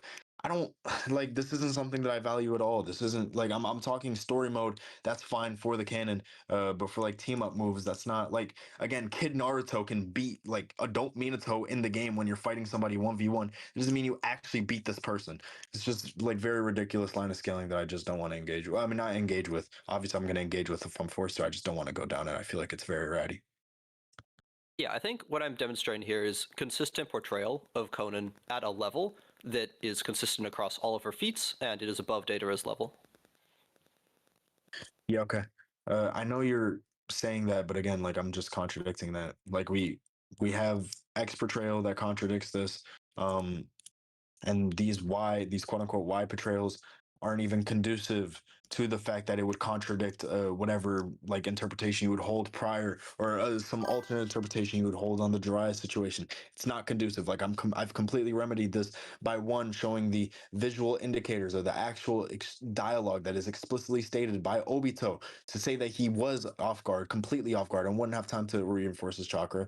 Um, distinguished Yellow Mask Obito between Orange Mask Obito, explained the Amaterasu thing, asked for proof on the Amaterasu thing, and then just like completely justified the fact that, or completely went completely like debunked, not debunked, but yeah, I guess debunked. I don't like using that word, but completely debunked the Chibaku Tensei thing. So again, like you can say that you're trying to build some consistent narrative here, consistent show of portrayals, uh, but I don't think that this unifies well because you're literally omitting evidence. What I'm saying accounts for all of the evidence. What you're saying is leaving out evidence. What I'm saying is something that is cohesive, that interprets all of the, well, not all of these, everything that besides the thing that I said wasn't canon, that accounts for all of these, plus the contradictions that you're just seemingly like ignores. I don't think that contradictions can exist. I think that what we ought to do is find some sort of cohesive narrative within all of these scans or within all of these portrayals, and mine is accounting for way more evidence. There is an explanatory gap between us, or between what we're arguing here, Lama. Do you see what I'm saying? Yeah, it sounds like you're saying that it's about cohesive narrative and contradictions. So I would say that if we're talking about a cohesive narrative here, I would like to emphasize that Deidara was, he died to Hebi Sasuke, who is very, very stated, I don't want to say very clearly, sorry, stated to be below Itachi. And narratively speaking, that's a pretty well-stated scaling chain there by virtue of the characters and their actions. Konan only has serious combat feats against Obito, who is presented to be above Itachi in the narrative, or at least at his level. It's clear that, or it seems clear to me that the author intends to portray Konan as a character who is closer to the level of characters like Itachi and Obito than Deidara is. Yeah, okay. I put all this into question. Do you want to end this? Yeah, I mean everything is in question by default. Like I could call Yeah. into question your claim that Deidara is above Curse Mark II, and you didn't demonstrate anything that proved that. I did. I actually did. But again, like, I put all this into question. You didn't justify it. You put these things into question. I justified it. I put whatever you're saying into question. You're not justifying it. I'm giving. I don't know. Like, you're saying this cohesive narrative thing. Like, I'm giving an alternate cohesive narrative. Do you want to end this here, please? I I can't. think my cohesive narrative is more consistent than yours is. I know you think that. Do you want to end this? No, I have plenty more things I could say. Okay. What else do you want to say? Um, so Wait. I'm sorry. Before you go, just to Mhm. clarify, hypothetically, some world, right? Some possible world where the AP scaling goes through. Um, I don't like that's fine. Like I still have data holistically way above. I've provided way more win cons. So like yeah, let's say Conan's able to damage data. Like even if I worst case scenario, he miraculously wins this point. In my opinion, I don't think he will. But let's say you guys determine that he is the winner of this point. I don't think it's like entirely relevant. So what do you think? So I still need to actually close the loop on Conan's win con here. I think it's pretty clear that she has enough AP to damage him at least, but I still need to demonstrate she's able to tag him. The simplest way of doing that is to, again, through the Obito comparison, she's able to tag him successfully, and you could make an argument to say she blitzed him, but that would be somewhat tenuous. I think what is relevant here is that she did successfully damage him, and she doesn't have any anti-feats for her speed. Again, anything regarding Jiraiya is easily dismissed as the fact that Konan is not. There's nothing proving that she's they're taking Jiraiya seriously. But we still need to actually imagine the scenario in which Konan wins this fight, especially if Deidara is starting in the sky, and we're talking about her bombs being down there. We've seen from the alt and from her portrayal in general and everything that she's in moving the paper around that she's able to move this paper around and control it. It's possible that the prep time paper might not necessarily be something she can move around, but we've seen with the video game cutscene that she's able to move around paper of a similar volume. So it's reasonable to expect that she would be able to. So the most likely scenario if these two fought, they're both flying there, or she's on the ground, doesn't really matter where she is. She simply just moves paper over to Deidara. She has enough speed to do so, and blows him up. Now, if Deidara does try to damage her, he doesn't have any AP to do so. If he tries to use hacks, we do not have any strong evidence to suggest that hacks would even work on her.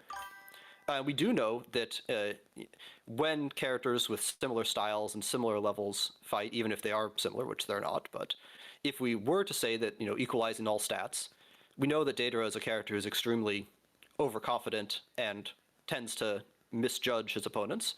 And yes, while Konan did misjudge the Izanagi, she did a very good job being cautious in every other situation we can describe. So if they are going to fight each other in character, it's what most likely ends up happening is Deidara flies to the sky and starts trying to drop bombs, and then Konan moves her paper over to him very quickly without her getting in danger of him, and destroys him with, frankly, magnificent AP. It's hard to find AP feats for Deidara, but it's very easy to find a very clear AP feat for Konan. So basically, if the two of them just explode at each other, Conan's explosions are, well, more explosion.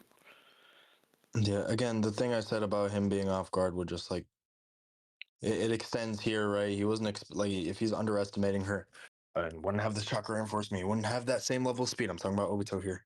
Um, he also like does react. He does like get his Kamui in. It's just he didn't expect her to mix paper tags in there and get him while he's in the Kamui.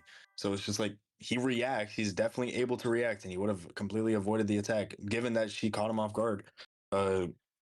On top of that, right? If he could just reinforce himself to tank it, then why would he hold on, have to worry about the... Sorry, go ahead. because he was off guard. I'm trying to explain this to you. He was off guard, and he didn't take her seriously enough. He didn't think it would do as much enough damage. So I'm trying to say, like, he literally verbatim states this, and he kicks himself in the shin because he didn't take her seriously enough. So yeah, this would just be like some holistic thing. That's completely fine. Next, So if whether... hold Yeah, on, if you're whether or question not... begging. Hold on, wait. Let me finish, please. You're also question begging with the Konan and the pain thing.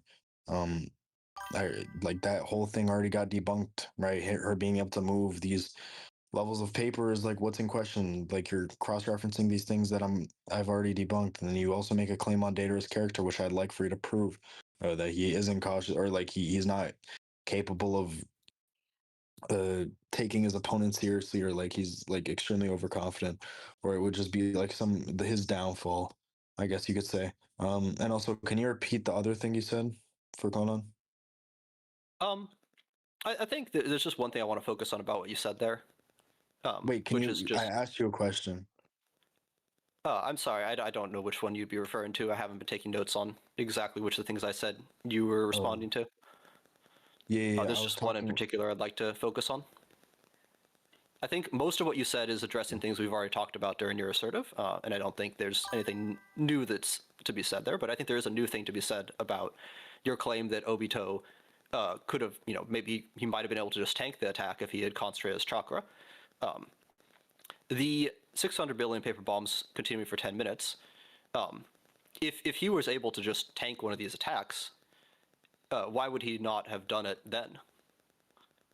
Yeah, okay, for the 600, like that's fine. That like that trap, if that lands, like sure, you could say that it can damage Obito. I don't mind, but I'm saying like for this instance with like the regular paper bombs, not her using like an insane amount of chakra, using all of her chakra, like that it would be able to, hit him. And also, I have to say like Dater has a lot more aerial mobility, so he would probably be able to get out of the way of these explosions much easier than some like he would have more dimensions to work with. He would be able to vertically move, laterally move.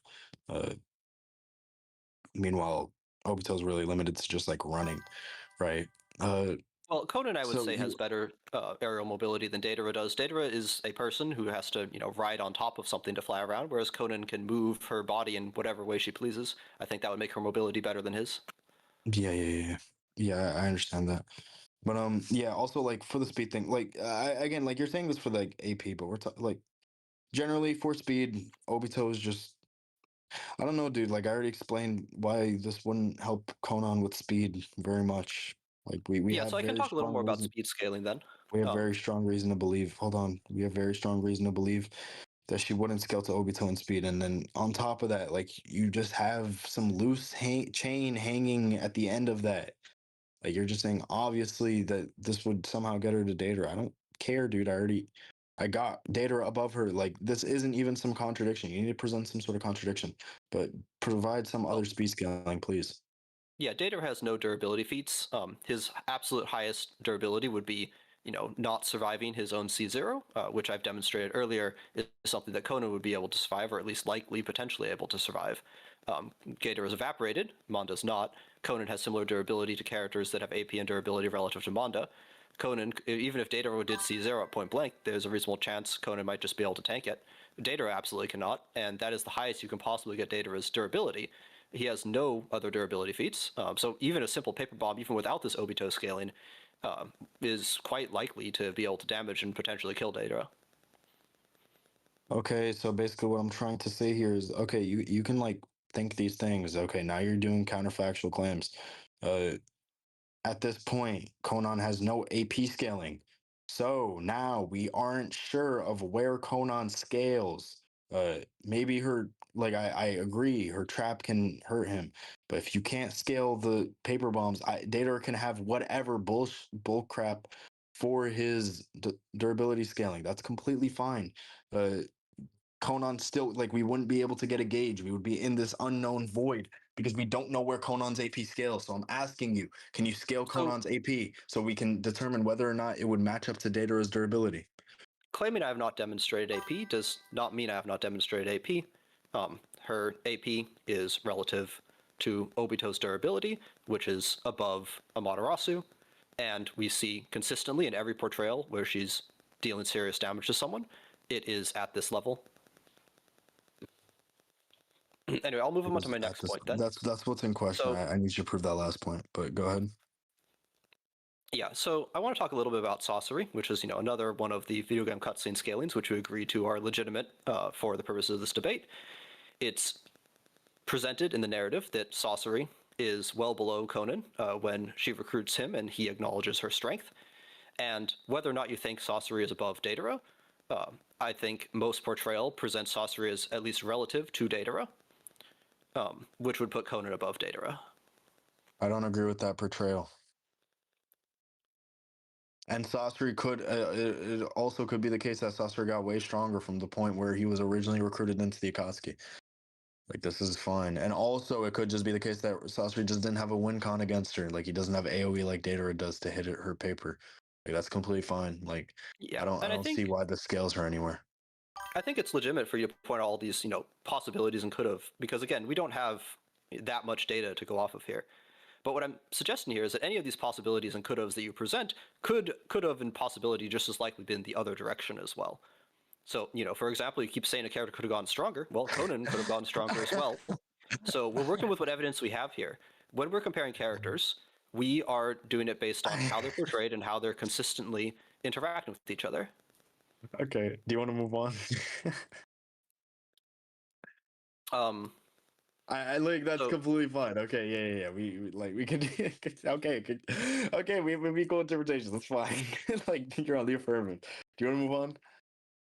oh, I mean, I've demonstrated Konan has enough AP to damage Deidara. You have not demonstrated Deidara has enough AP to damage Konan. I've demonstrated Konan is likely faster than Deidara, and I've demonstrated she has better aerial mobility. That she's kind of just better than Deidara in every single stat, in every single comparison, every single chain you make. The only chain you've constructed, which could arguably put Deidara above Konan through a very, very indirect scaling, requires whoever is interpreting your scaling to believe that Curse Mark II Sasuke is above Deidara, which is, as far as hard evidence goes, one of the most clear. Do you want to conclude? No, I like Glazing Conan. So, how are we You do doing have on time, another Sage? 33 minutes. Wow. Okay. I mean, if you'd like to concede, I could conclude earlier. I don't want to bully you or anything like that.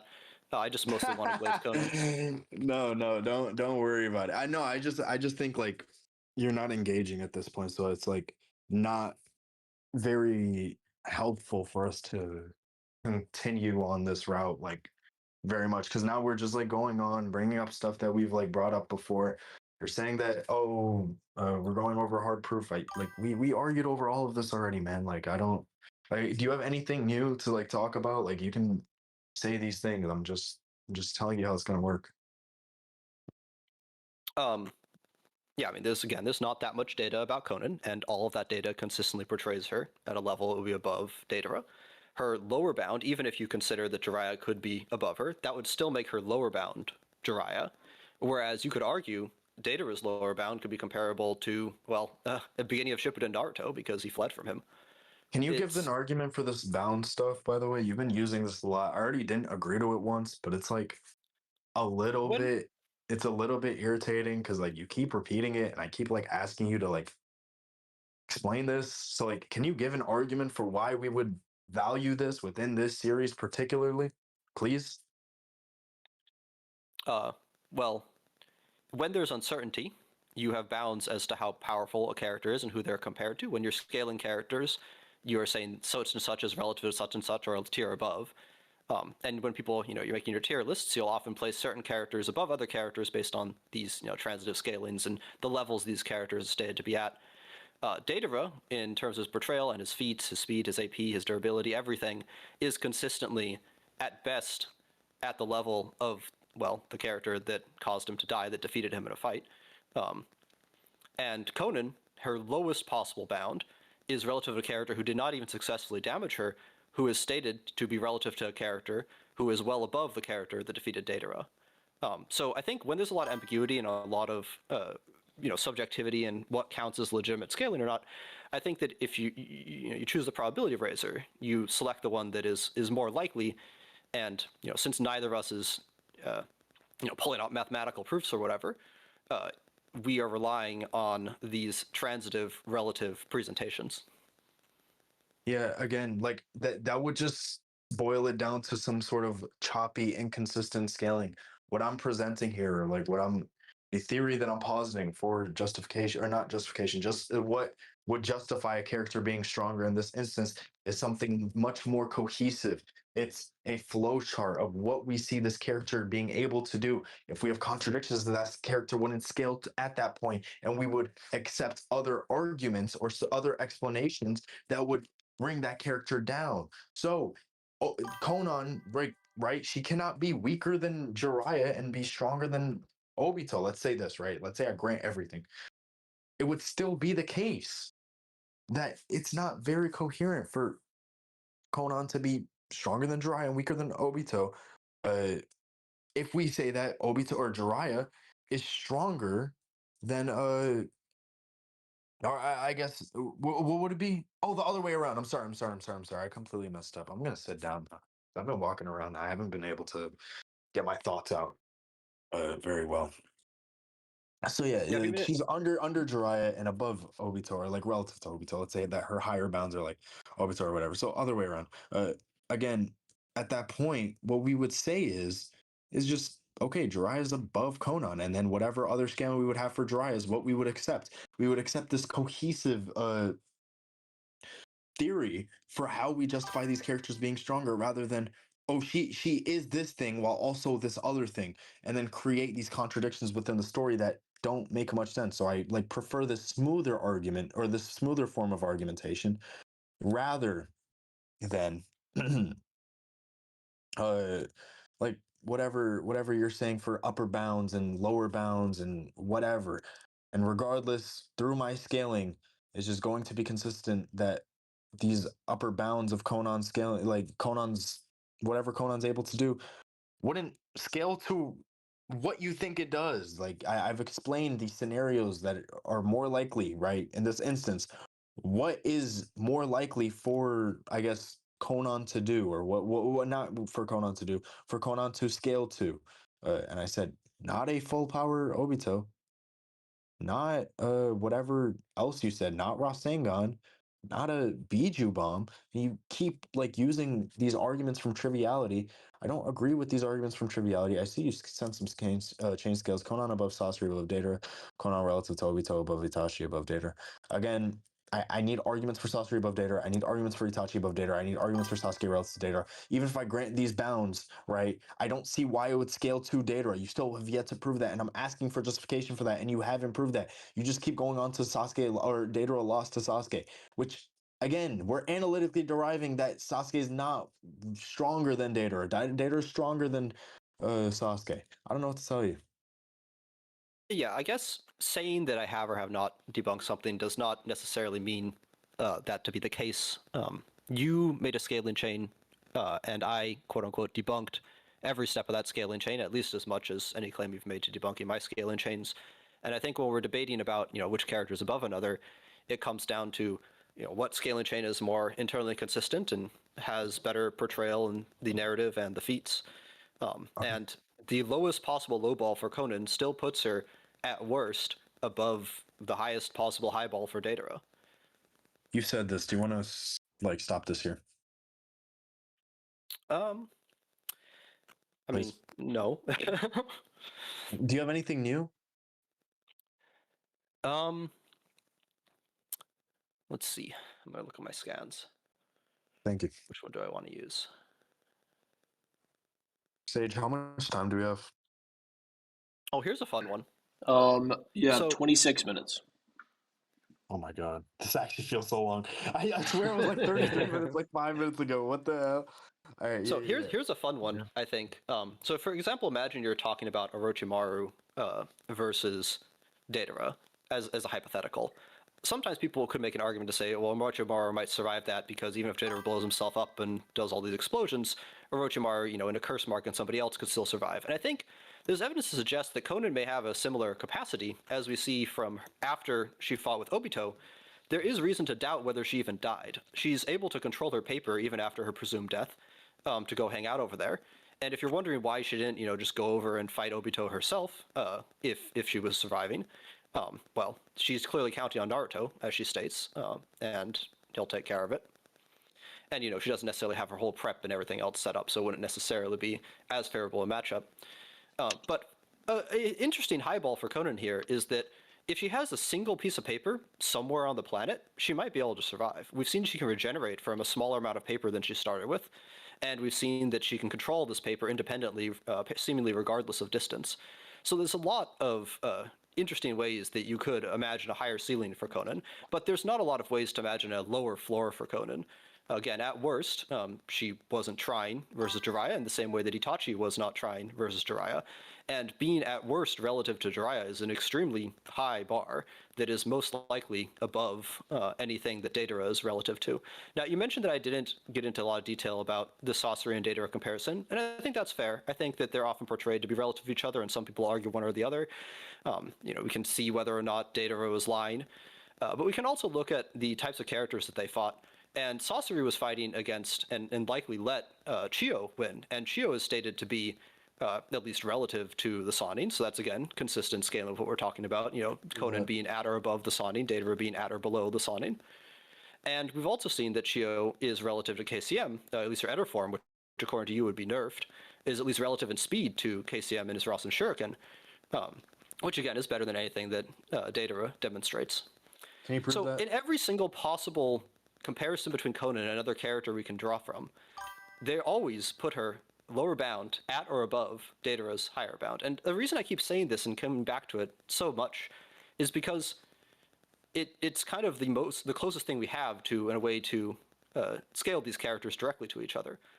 They didn't fight directly, but the character that Konan fought against and performed very well against is stated in many ways through many chains to be higher than the character that successfully killed Deidara.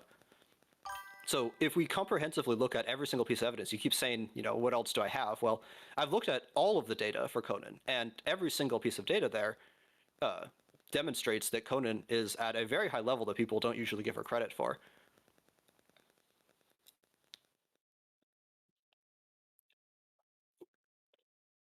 Yeah, can you like prove everything you just said? Like you didn't send scans for any of this. So Chiyo relative to KCM1, Deidara being relative to Sasori, as you said, through portrayal. I need to see that portrayal. Chiyo to the Sannin.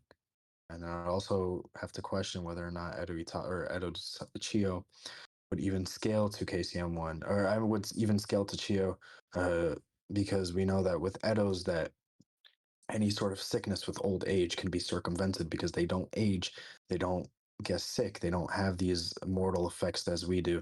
So it seems to be the case. It's entirely possible. We set some sort of guideline, or not guideline, some sort of basis for us believing that it's entirely possible for Chiyo to be stronger in her Edo form. Also, the thing you said about Konan, right? If Deidara just like blows her up and she's like not conscious, that's like complete fine. Because I feel like a prerequisite or a conditional for her to be able to do this at all is just for her to actually be like consciously do it. She would, again, like most of her bodies here, she's just consciously making this thing float away. And then another thing is she would also need the chakra to do this thing. So if she tries using her trap on Deidara and then Deidara just like counters it, And then she's like out of chakra, and then Deidara just like blows her up. And by the way, which I'm not agreeing to, I'm just saying hypothetical, like worst case scenario. Oh my god, bro, I got school tomorrow. Um, and even worst case scenario, uh, like I agree to all this. If she just gets like blown up, like her brain gets blown up, or like she only literally has one piece of paper left, she can't control it. So it seems to serve, or it seems to reason, or it seems to stand to reason that the what's it called, the paper, the amount of paper that would have to exist left would have to be her head. Like it would have to scale to the size of not only the size of her head, uh, but her head has to be unaffected in order for her to consciously enact this thing. So like I don't care if she's like able to regenerate, which you'd also have to prove. I need some sort of evidence for Yes, that. you said quite a few things there, so I'm going to try to kind of address them chronologically in this case, since some of it is new. So here's the scans regarding Chio, just because relatively esoteric and it's an interesting one. Um, so I think the actually let me skip that one. Um, so here's a scene for Konan reforming. You can see her head is not featured until it finishes reforming, so it doesn't matter whether her head is targeted. Her entire body is similar to Logia in One Piece. We have statements from the data book about how her stuff works. I'll post a bit here. Something's also interesting about, let me see if it's this one. One of the data book scans, it mentions that, here's another data book scan. It mentions that her paper that she can conceal and set another trap, and she can very easily, set small traps by just concealing her paper as explosives that could be wherever data moves to. That not even Obito's Sharingan was able to detect when the environment was turned into paper. So it's very likely that she's going to be able to tag Obito. Not Obito, sorry. Very likely she's going to be able to tag Deidara, especially given how reckless and overconfident he tends to be, relative to how cautious Konan tends to be. So all she needs to do is disperse herself, set up a bunch of traps. Deidara tries moving around anywhere, and he just flies through an explosion that was. I mean, she can make water. Clouds are made of water. He flies through a cloud, and he blows up. It's quite simple. Do you want to conclude? How are we doing on time? You have 18 minutes. I mean, like you just don't address a lot of things I said. Can we, like, it's about to be 10 o'clock for me. Like, can we, like, it would really, really benefit me because I have class at 8 a.m. tomorrow, and I'm pretty sure I have a differentials equations exam at 11 a.m. So, like, I'm staying up for this tournament, and I realized that this tournament was going to be late, but I don't know. Like, I don't want to waste my time if we're just doing this ad nauseum stuff. Okay, do you want to just highlight maybe what you think are your three strongest points that I have not addressed, and I'll just focus on those? No, Is it perhaps just one statement that you think is the one you'd like me to address most? no. Okay, I've should asked we? you multiple times to address these things, and you haven't. Like, it's just I don't know how else to explain this to you. Like, it's just not. Okay, yeah, I mean, given that the original schedule, was set for 2 hours and maybe we started a little bit later than that, I'm okay with doing closing statements now so that you can get time to, get your rest and prep for your exams. I know something, the Okay. differential equations are hard. Yeah. Thank you. Cool. So, All so right. Lama, you're good with doing away with the last like 17 and a half minutes of your time? Um, I think it's reasonable if he goes first and says what his closing statement is, and then I'll just address whatever it is that I supposedly have not addressed. And if he has to leave, and I haven't been able to address all those points, I suppose I could go on to elaborate on them more. But I feel like we've both had a lot of time, on both sides. I made a lot of my points during his side of things, so I'm okay finishing soon. Cool. Yeah, Westbound, you good with doing your closing statement on the entire debate first? Yeah, that's fine. By the way, Cool. sorry, I can't. I'm the drowsiness is really hitting me, so like I'm sorry if I'm not able to be a little more energetic. No, you're good, bro. But I'm gonna do 3 minutes for these just because this is the final round, and I want to make sure we get everything out. So, I'll give you guys a little bit of, room with that as well if you need it. But I'll set 3 minutes and start it whenever you start. All right. All right. So it's just going to be the case that one, I asked him to prove a lot of the things. He couldn't prove that Sasha was over Deidara. So that's why I let his whole Chio thing go through, because like I don't really care, right? Chio can scale wherever. Chio can scale to Madara, right? It's not like entirely relevant to my scaling. Didn't prove the Sannin thing.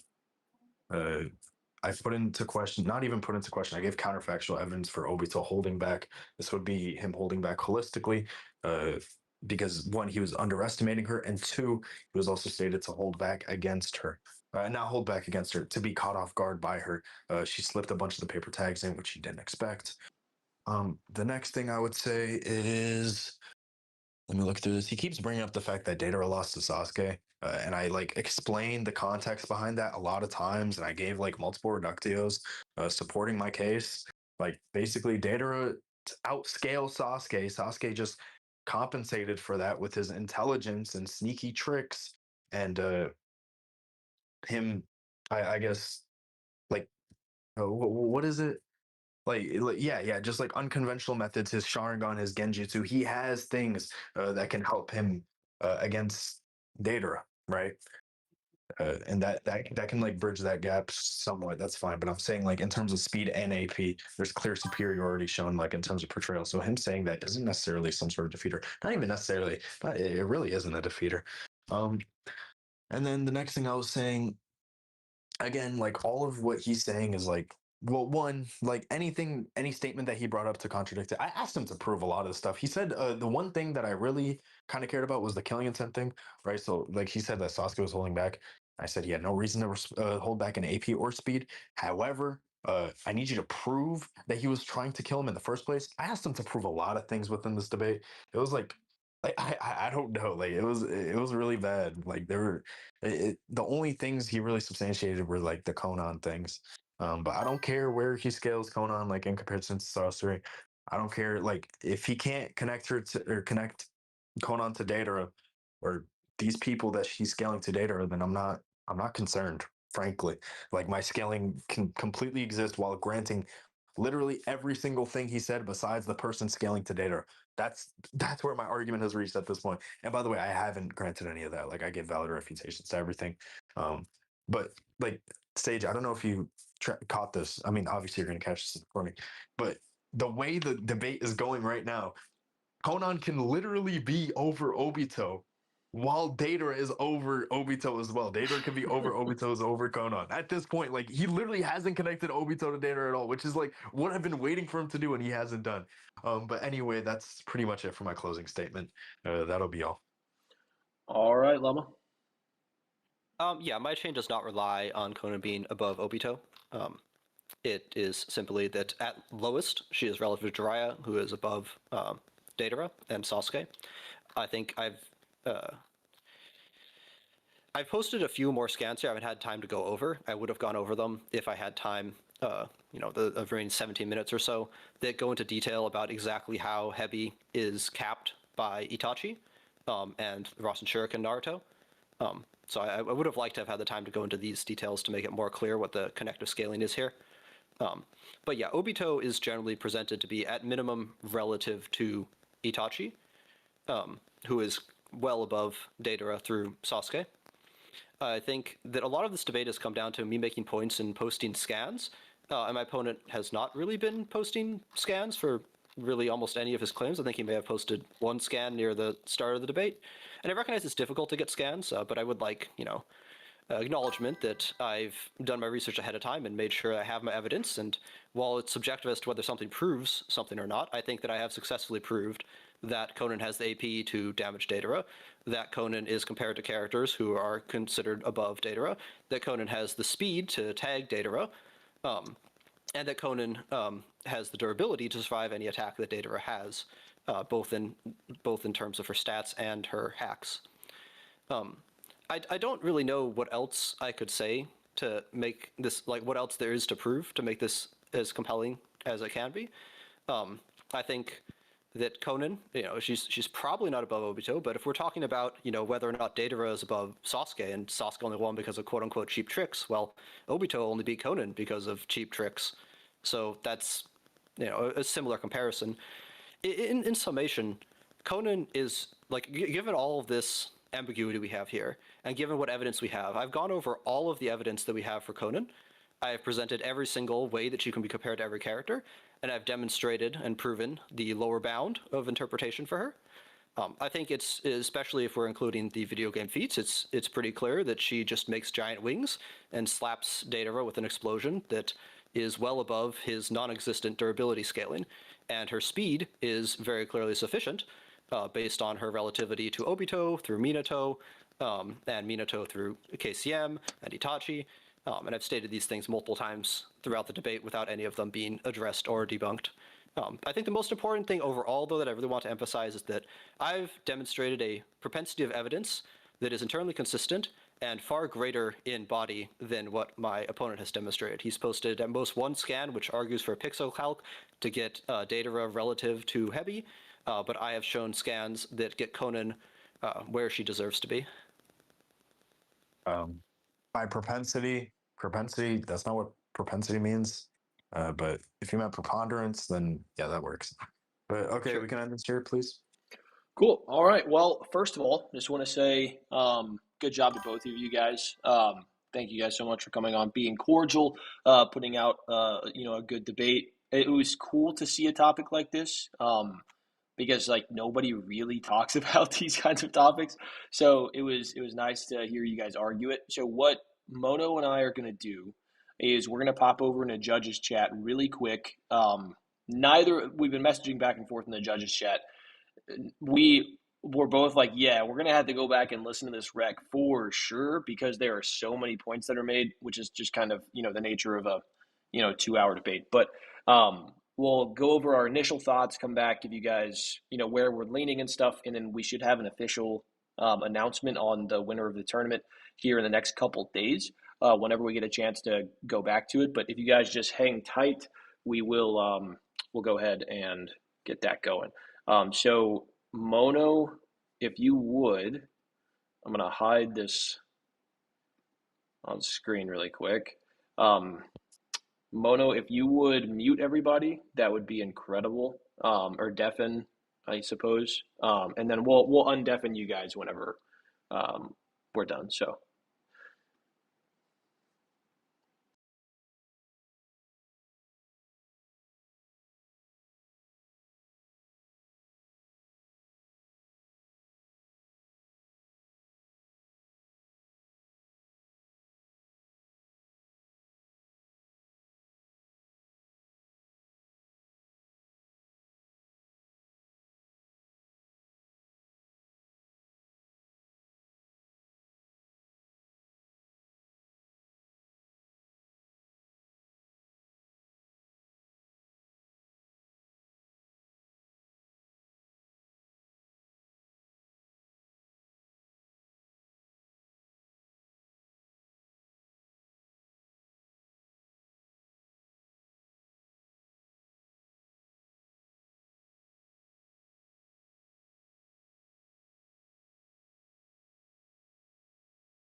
Okay, we are back.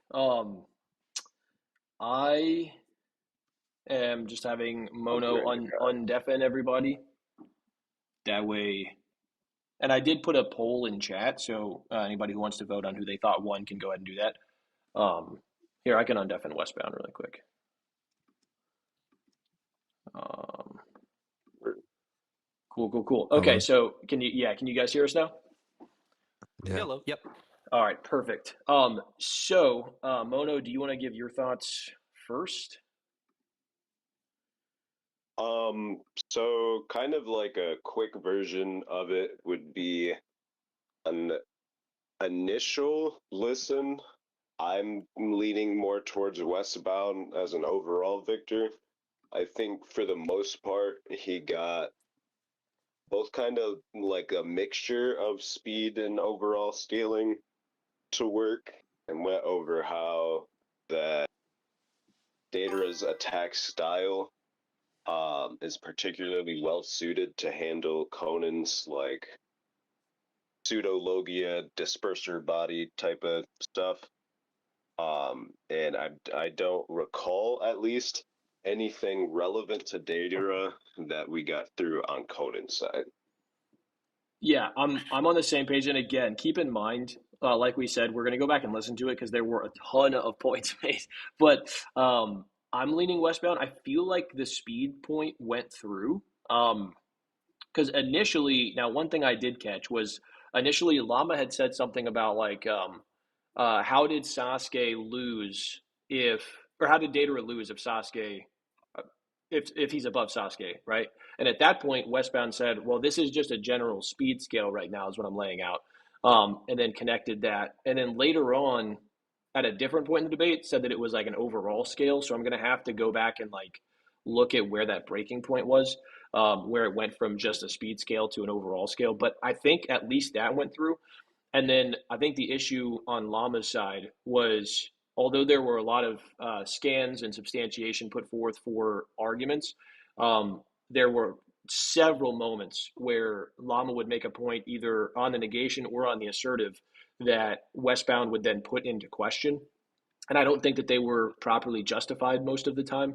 And then also, I didn't recall it connecting back to Datara specifically, like even with the AP point, even if you assume that, Konan's paper bombs are above Minato's Rasengan, I don't remember it connecting back to Datara.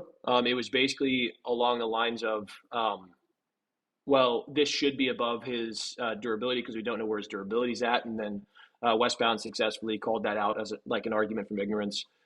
He said there's a no limits fallacy in regards to like her durability, basically saying she doesn't have any durability anti feats whenever she's not being taken off guard. So we can't put Datara's AP over hers.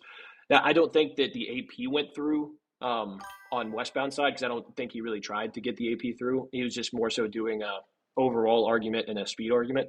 But I do think the speed went through, and I don't think that the scaling went through on Llama's side. Although I will say the consistency argument in terms of the level at which things are being portrayed was a good route to take with this. I just don't think that it was ever connected back to Datara successfully. So I'm also leaning Westbound. I'm gonna go back and listen to it tomorrow, give you guys a full, breakdown on why I think X, Y, Z, which points were won, which ones weren't.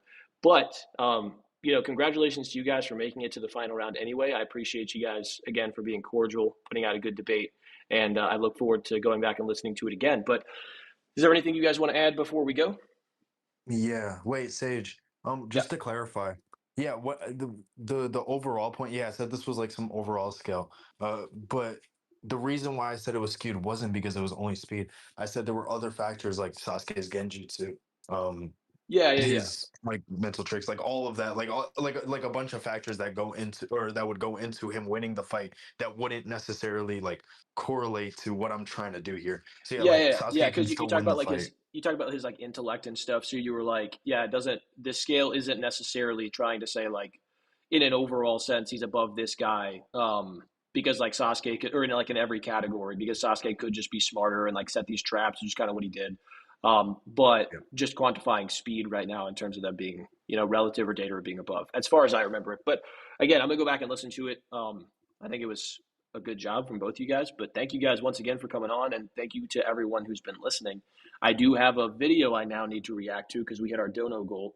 So I'm going to start doing that here in just a second. But if you guys want to add anything before you guys hop out, you're more than welcome. Sure. Yeah, I just want to thank Westbound for doing a great debate, for being a great sport about it. I really appreciate how, we were able to keep cordial. So I think it deserves that kind of recognition. This is my first debate, actually. It was a lot of fun. I like talking to you guys about these things. I like Highball and Konan. I actually had prepared for Konan versus Orochimaru more so than Konan versus Deidara.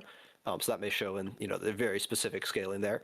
I could make some, arguments at the end about my interpretation of things, but I think, when you guys go back and rewatch it, I said what I said. So, yeah, I really appreciate that we had a good debate. And yeah, I look Real forward quick, to Lama, seeing you debated frozen potato, bro. What are we talking about? Oh, sorry, my first tournament. Yeah, my first Yeah. tournament. Yeah, yeah. I just kind of no clip my way here. No, It was dude, great. I know it was there. Yeah, we don't even have to get into that, but everybody, so many people dropping out was not ideal. But we're here now, and you guys both did a good job. So I appreciate you guys, and I'm glad that you guys are the ones who made it to the end because we got to have a nice, respectful debate without any kinds of other issues. So, but all right, guys. Yeah. Well, I'm gonna hop out of the call. I'm gonna go do this video reaction. You guys have a wonderful night. Thank you guys for everyone who Oh, tuned in. Oh, go ahead. oh yeah. One other thing, I just want to say thank you, Sage, for giving me a platform to glaze Conan. Yeah. No problem at Yes, all, man. sir. I'm gonna have to Thank do a you. Konan video at some point. Yeah. Thank you, Sage, for the tournament. It was a great opportunity being here. A lot of different people that I've met, a lot of different debate styles that I'm not used to. Llama, thank you very much for being here and especially being accommodating with the time stuff. I really appreciate that. It was a great debate, guys. Heck yeah. All right, guys. Well, you guys have a Thank you. wonderful night. I'm gonna go react to probably a terrible video because that's what my audience always wants. But you guys have a good one. Okay. Not bad. I'm gonna go ahead and get everything situated for reacting to a video. You guys can hear me, right? Yeah. Let's make sure. Okay, cool. It looks like, let me see what this poll is at right now. This poll is at 50-50. That's crazy. That's wild. 50-50 with 14 votes. Let's go. All right, chat. You guys hit the dono goal. So what video are you guys putting me through right now? That's the question. I am not excited because you guys always make me watch the worst stuff, but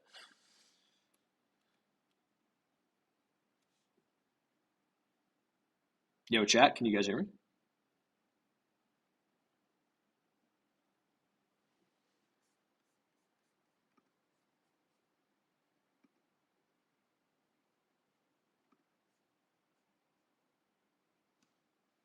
If anyone could respond in chat, that would be incredible.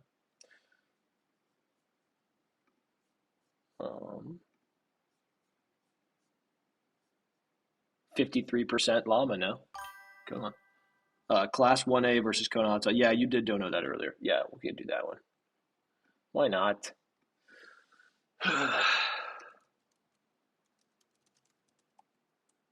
Class 1A versus Konan 12.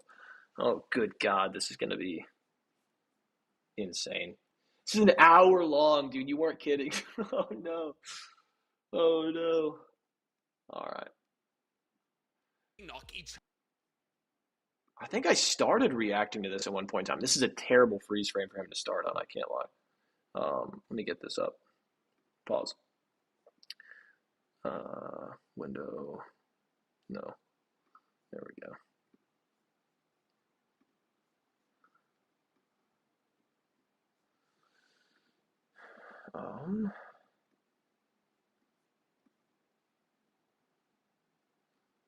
Okay, this should be good.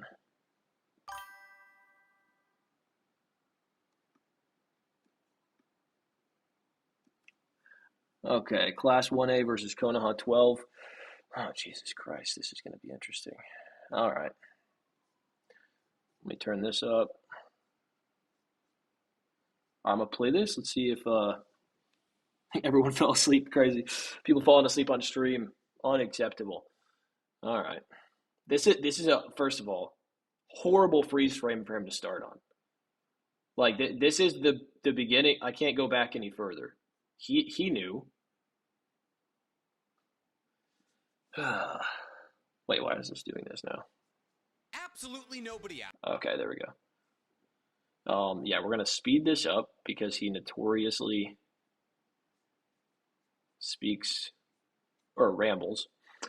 All right. For this, but in order to celebrate the final season of MHA coming to air in the next couple of days. Sorry, this is so quiet. I don't know why this is so freaking quiet.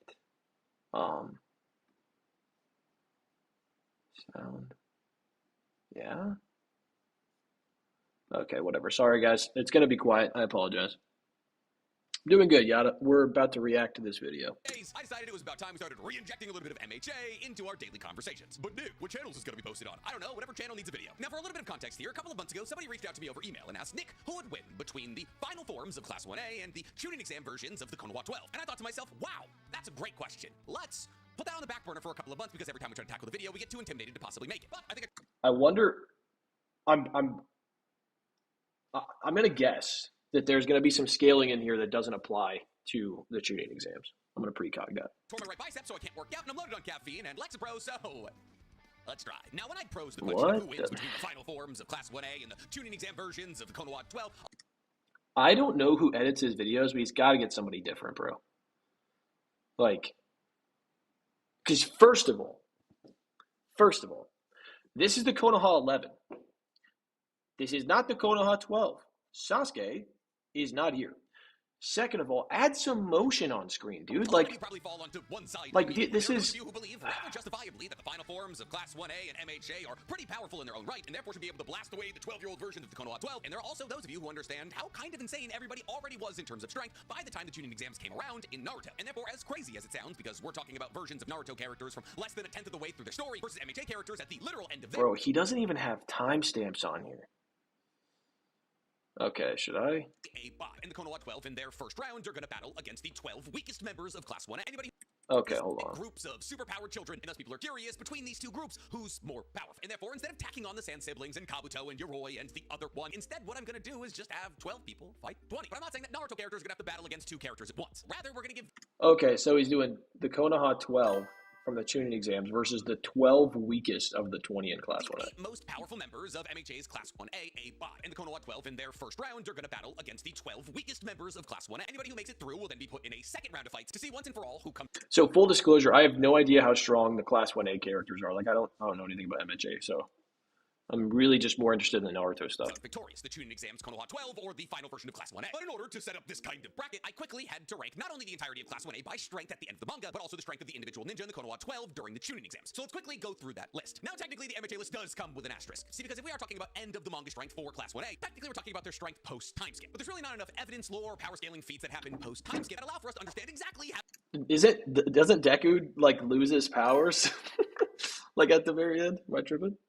Strong or not strong everybody has become. Like, Precog is legendary. Let's go. yes, we have their hero rankings, but hero rankings are based off popularity and strength. So just because somebody is ranked higher than somebody else doesn't necessarily mean that they're weaker than said person. And thus, in actuality, we're just going to be talking about peak displayed strength in the manga. And therefore, at number 1 on the list of ranking Class 1A by strength, we have Deku. We then go to Bakugo, Shoto, Tokoyami, Jiro, Uraraka, Kirishima, Ida, Ashido, Kaminari, Asui, Shoji, Yaoyorozu, Ojiro, Sero, Oyama, Sato, Koda, Hagakure. I was doing so good. Hagakure, and last but not least, Mineta. I lied. He is the least. And if you don't agree with that list, that's so.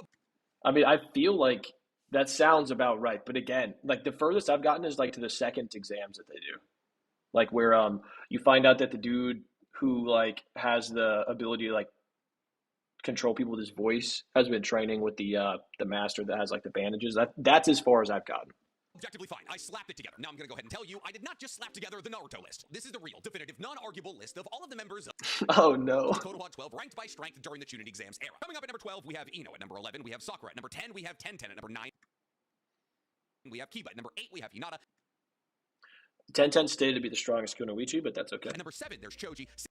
6 is Shikamaru, 5 is Shino, 4 is Rock Lee, 3 is Sasuke, what? 2 is Neji, and 1 is Naruto. Okay.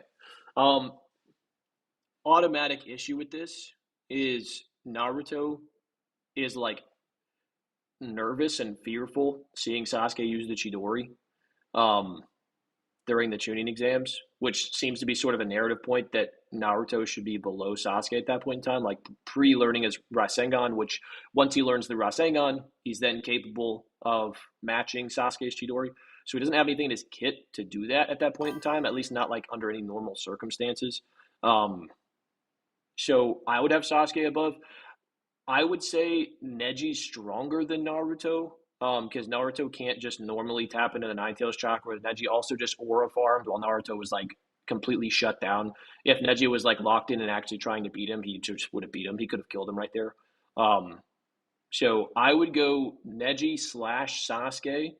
It's kind of up in the air. I'm gonna do a video on that at some point in time, and then Naruto.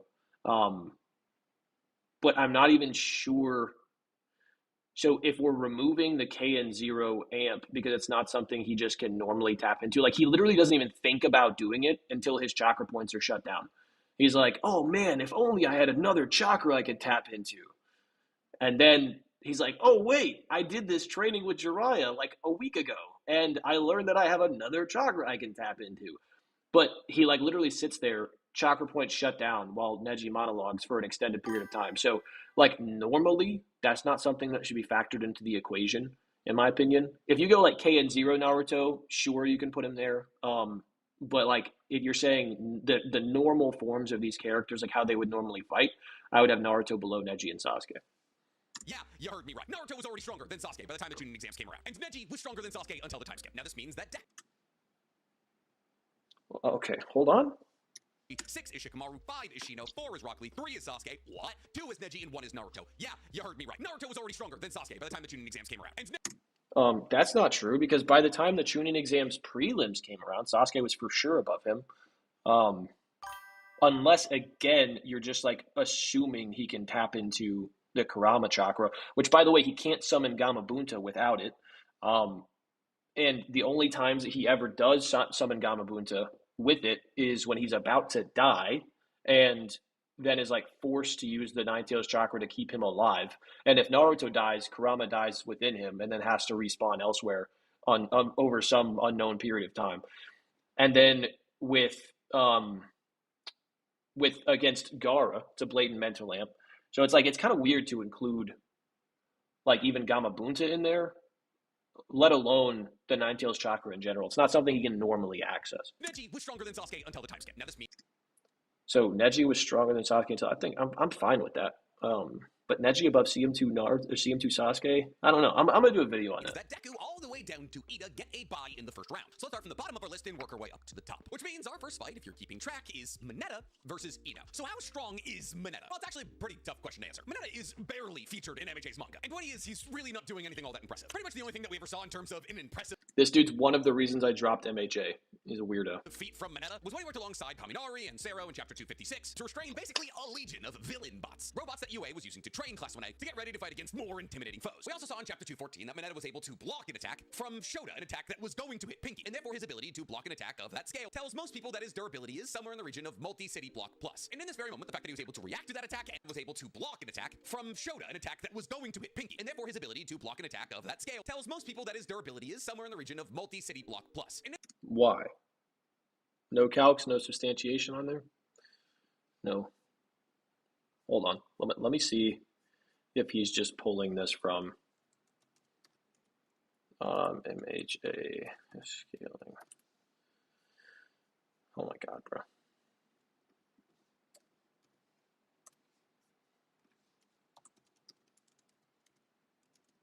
Okay, I spelled it wrong.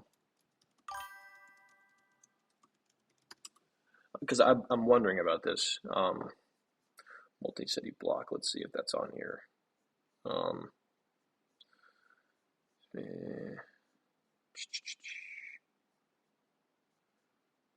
Durability. Yep, it's the first thing that's on. It's the first thing that's on. If you go to Mineta on VSBW, The first thing for multi-city block durability, survived a hit from victory bot. So this is NC just going quickly to, well, where does VSBW say this get? And in this very moment, the fact that he was able to react to that attack and block it, even earning praise for his speed, which he's able to amplify by bouncing on his round purple balls. Most people believe that his speed is somewhere in the region in his final form of Hypersonic Plus. Now, those aren't bad stats. In fact, those stats might be better than Ino's. See, because unfortunately, pretty much all we know about Chunin Exam Ino is that she was comparable in strength to Sakura, because when the two of them... She's stated by Asuma to be the strongest Kunoichi. BT dubs. Fight in their preliminary match, they're able to fight against each other for 10 minutes, and they knock each other out. And therefore, if we want to figure out how strong is Ino during the tuning exams, we basically have to answer the question of how strong is Sakura during the tuning exams. And for that... Marco said, this dude just said Naruto in the tuning exams is stronger than Sasuke. Bro just refund Rose money at this point. Yeah, it's a crazy take to have that Naruto's above Sasuke in the tuning exams. Like, what is he doing against the Raikiri? Literally nothing. We do have an answer. See, Sakura was able to not only pin down, but also injure Zaku, who is stated to be able to blow away entire city blocks with his wind blasts. And literally never stated. therefore, on account of the fact that Zaku can launch these wind blasts and not be blown away himself, implies that his strength is somewhere in the region of city block level. On top of the Sakura's ability to not only Literally never stated that he can blow away city blocks with this.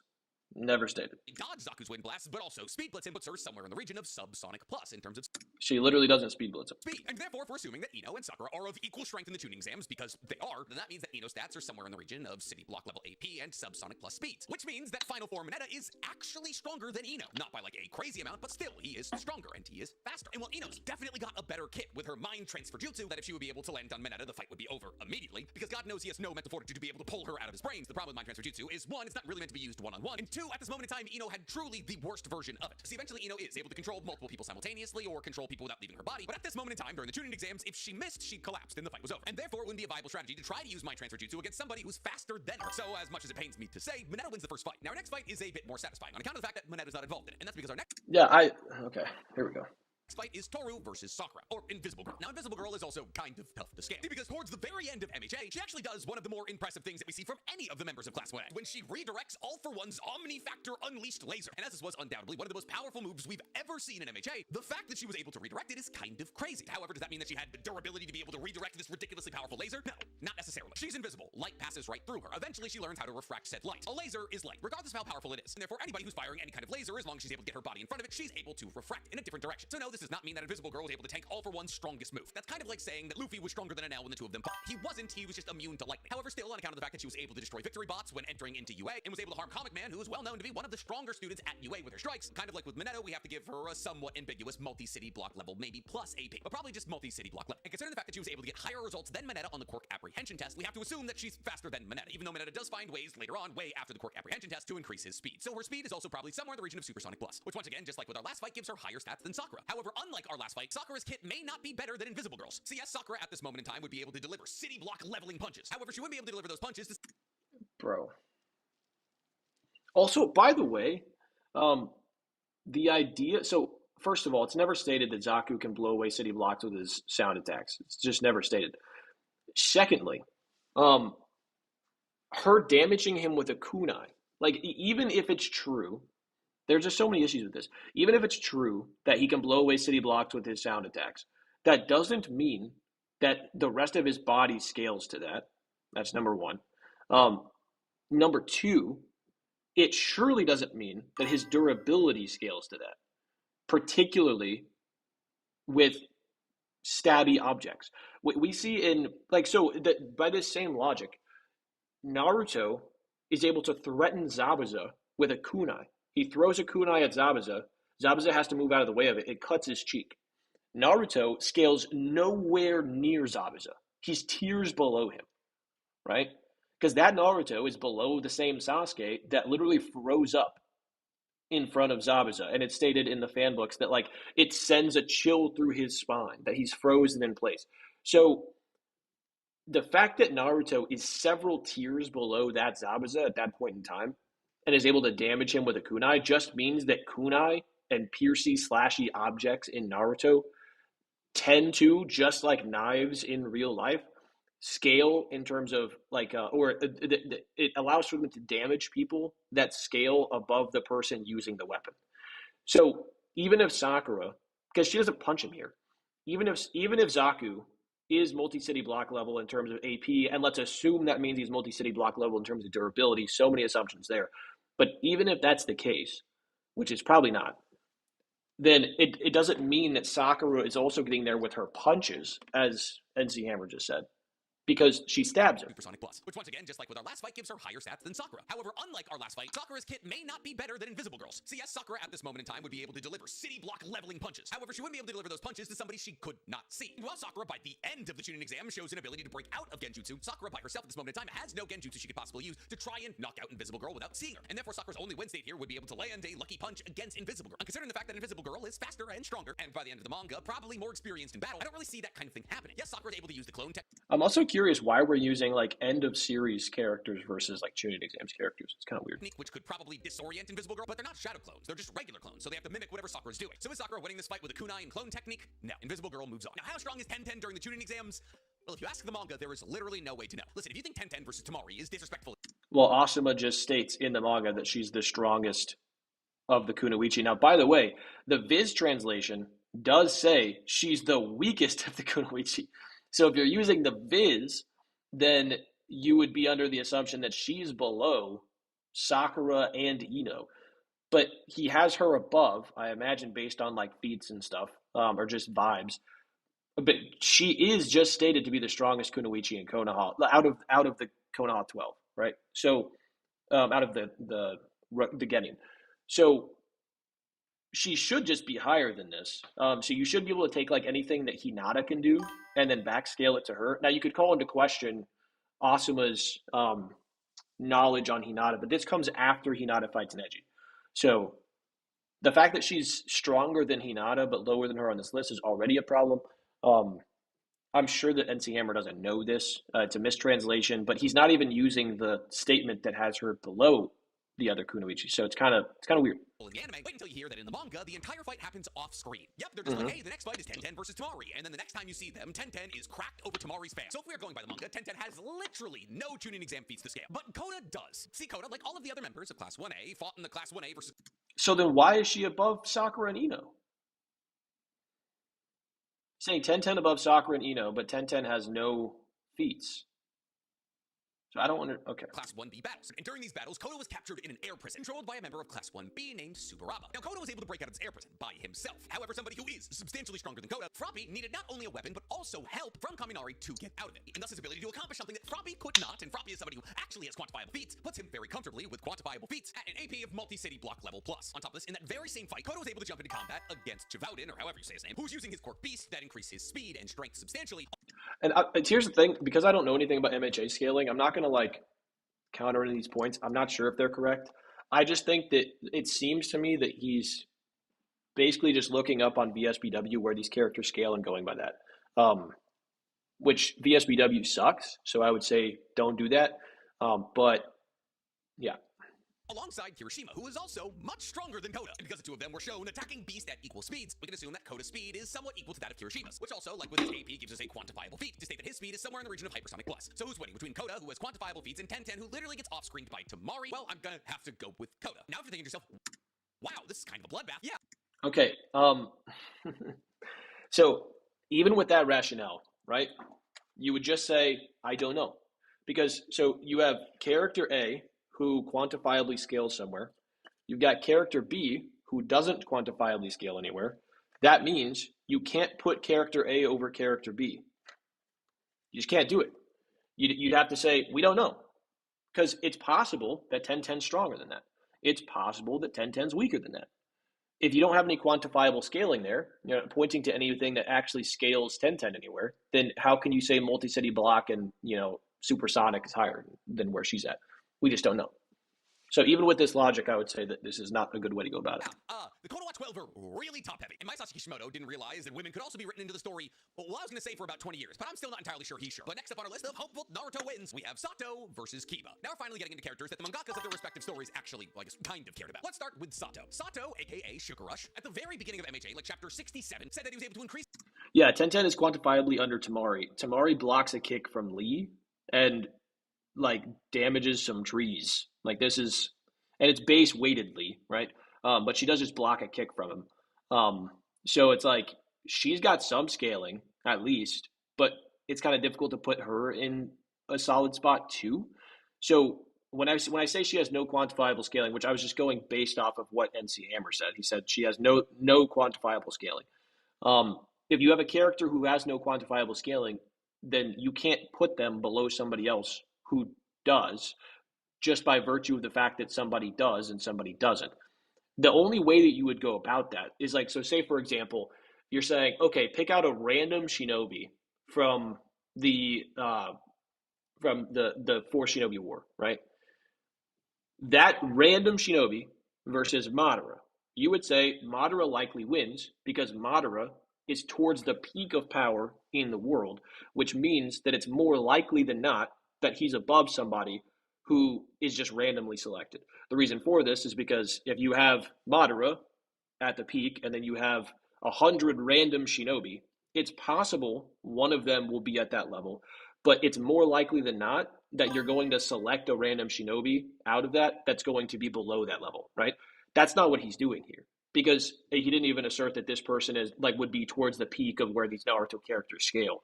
So it's just kind of weird to say X character has scaling, Y character has no scaling, therefore X character is above Y character. That's just not how scaling works.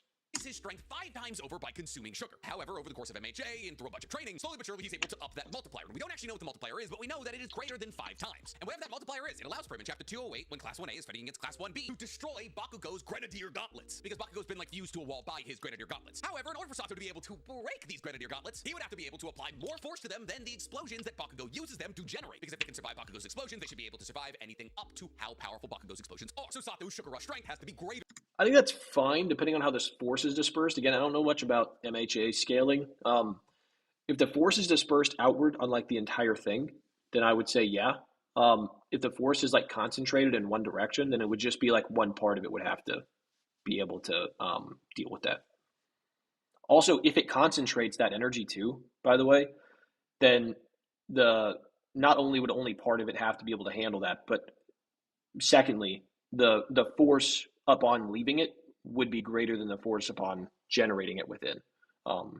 This basic like ballistics. Than that, and thus, and you're all probably sick of hearing me say this by now, as Bakugo's explosions and his AP were somewhere in the region of multi-city block level plus at that moment in time, that is where Sato's AP is. There's 20 of them. The difference between their strength is not going to be hyperbolic. On top of this, in My Hero Academia's 3rd movie, Heroes Rising, was able to block an attack from Chimera. Chimera could keep up with Ingenium and Tokoyami attacking simultaneously rather effortlessly, and thus Sato's speed has to be at least comparable to the likes of Ingenium and Tokoyami. So, Hypersonic Plus. But how powerful is the first boy from our list of the Kodowa 12 ninja? Kiba. Well, the only thing that we get to see from Kiba during the Chunin exams is his battle against Naruto. And in his battle against Naruto, he was able to, with his fang over fang, not only draw blood from Naruto, but also send him flying. And mind you, this was even before he started using his military ration pellets, which have the ability to double not only his, but also Akamaru's chakra. And if we're being entirely real with ourselves here, Naruto did not deserve to win that battle against Kiba. Not only are the only blows that he lands against Kiba because he tricks Kiba into thinking that he's Akamaru, leading to Kiba actually laying out Akamaru, but also even after the loss of Akamaru, Kiba was about to lay out Naruto, but Naruto farted in his super enhanced smelling nose, rendering Kiba basically blind from the smell and allowing for Naruto to win the fight. But if Kiba was stronger than Naruto heading into their preliminary battle, how strong is Kiba? Well, it's important to note here that we are not talking about a Kurama amped Naruto. We're talking about base Naruto. And Kiba was embarrassing him, and therefore Kiba's ability to continually injure Naruto makes him our first entry into the multi-city block level AP. 1, because he was able to injure Naruto without his military ration pills. 2, because the military ration pills double his strength. And 3, because with his human beast transformation, he's able to turn Akamaru into a copy of himself, who equally shares chakra with him, and both of them have the ability to injure Naruto. That means that anybody who would have to fight against Kiba would essentially have to fight against 2 Kibas at this moment in time. Now, no, he can't use his 2-headed wolf attack at this moment in time. He doesn't get that until he trains for a couple of months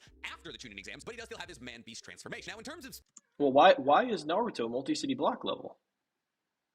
I'm not saying I disagree with that, but like why? Because he said Kiba, by virtue of being able to damage Naruto, has to be multi-city block level. For what reason?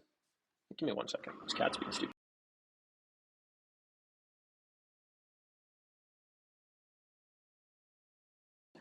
Like, I'm just curious what... Oh, is it Naruto over Sakura? And Sakura able to damage Zaku with the kunai, and then Zaku, based on a statement that doesn't exist, multi-city block level, or city block level? That's got to be what the rationale is. But he didn't even scale... yeah, whatever. Speed, Kiba's fang over fang is actually described in the data books as invisible to the naked eye. Now, in order for something to be moving so fast that it is invisible to the naked eye, it has to be able to cross 70 meters in 1/250th of a second. AKA, it has to go about 38,000 miles per hour, or roughly Mach 51, which makes Kiba in the Chunin exams Hypersonic Plus. And thus both Sato and Kiba have the same strength. So who's got the... I don't think that's a terrible argument. It just really depends on like what you're using in terms of because it's not invisible to the naked eye for everyone. And we also know Naruto reacts to it, like visually. So we know that's not true. So it seems like this statement's a bit hyperbolic. The better kit. Well, somewhat ironically, they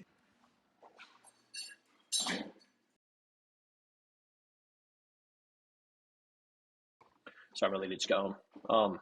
Okay. both rely on eating something to increase their strength for a limited amount of time. However, one of them is throwing punches and the other is throwing claws and teeth. And therefore, I would say that this is absolutely the closest fight we've had thus far. I would say if I had to give this fight to somebody, I would give it to Kiba. Mostly because it's a lot easier to eat one military ration pill than an entire chocolate cake. But next up on our list, we have Ayoma, also known as... Okay. I mean, I think that's fine.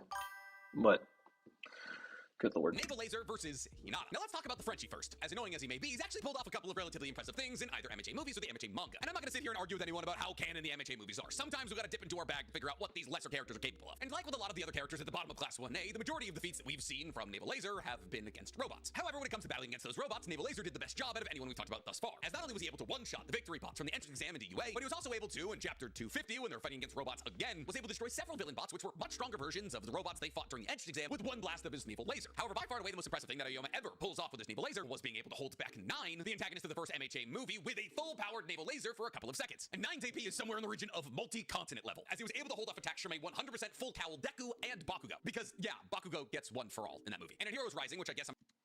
Okay, but why does that scale to continental? Show me something that gets that scaling there.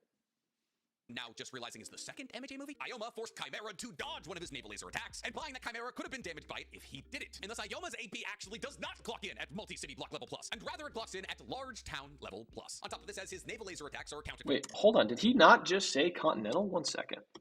his naval laser. However, by far and away the most impressive thing that Ayoma ever pulls off with his naval laser was being able to hold back 9, the antagonist of the first MHA movie, with a full-powered naval laser for a couple of seconds. And 9's AP is somewhere in the region of multi-continent level, as he was What?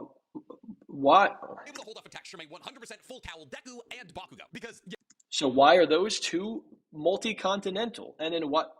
If that's where you're scaling, why do you go back to multi-city block? Bakugo gets one for all in that movie. And in Heroes Rising, which I guess I'm now just realizing is the second MHA movie, Ayoma forced Chimera to dodge one of his naval laser attacks, implying that Chimera could have been damaged by it if he did it. And thus Ayoma's AP actually does not clock in at multi-city block level plus, and rather it clocks in at large town level plus. On top of this, as his naval laser attacks are accounted for But what? as part of his speed, the fact that his naval laser is able to travel kilometers in a mere instant and appear to move faster than an 8% Deku in Heroes Rising, his speed, like everybody else from Class 1A up until this point, is somewhere in the region of Hypersonic Plus. But how strong is Hinata? Well, here's the thing. We only get one fight from Hinata in the Chunin exams era, and that was her battle against Neji, who, for those of you who don't remember, I placed at number 2 on this list. And though this fight doesn't go well for Hinata, she is able to, for a while, hang with Neji, forcing him to dodge her attacks, parrying his attacks, and even landing a blow into his chest. And Neji, who's actively trying to prove to Hinata that he is much stronger than her, has absolutely no reason to hold back. In fact, Well, he literally tags all of her Tenketsu points and she doesn't even realize it.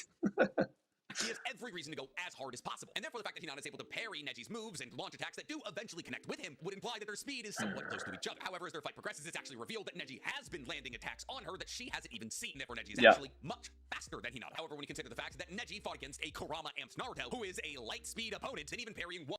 Bro, no. Absolutely not. We're not doing this. KN Zero Naruto is not a light speed opponent. There's no possible way that you could ever prove that. It is an untenable position. This, bro.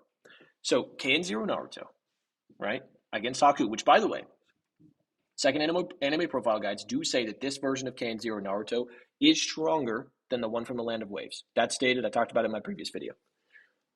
However, the version of Naruto in KN Zero that reacts to Haku going from a mirror to the ground, and then from the ground to a mirror, never from a mirror to another mirror.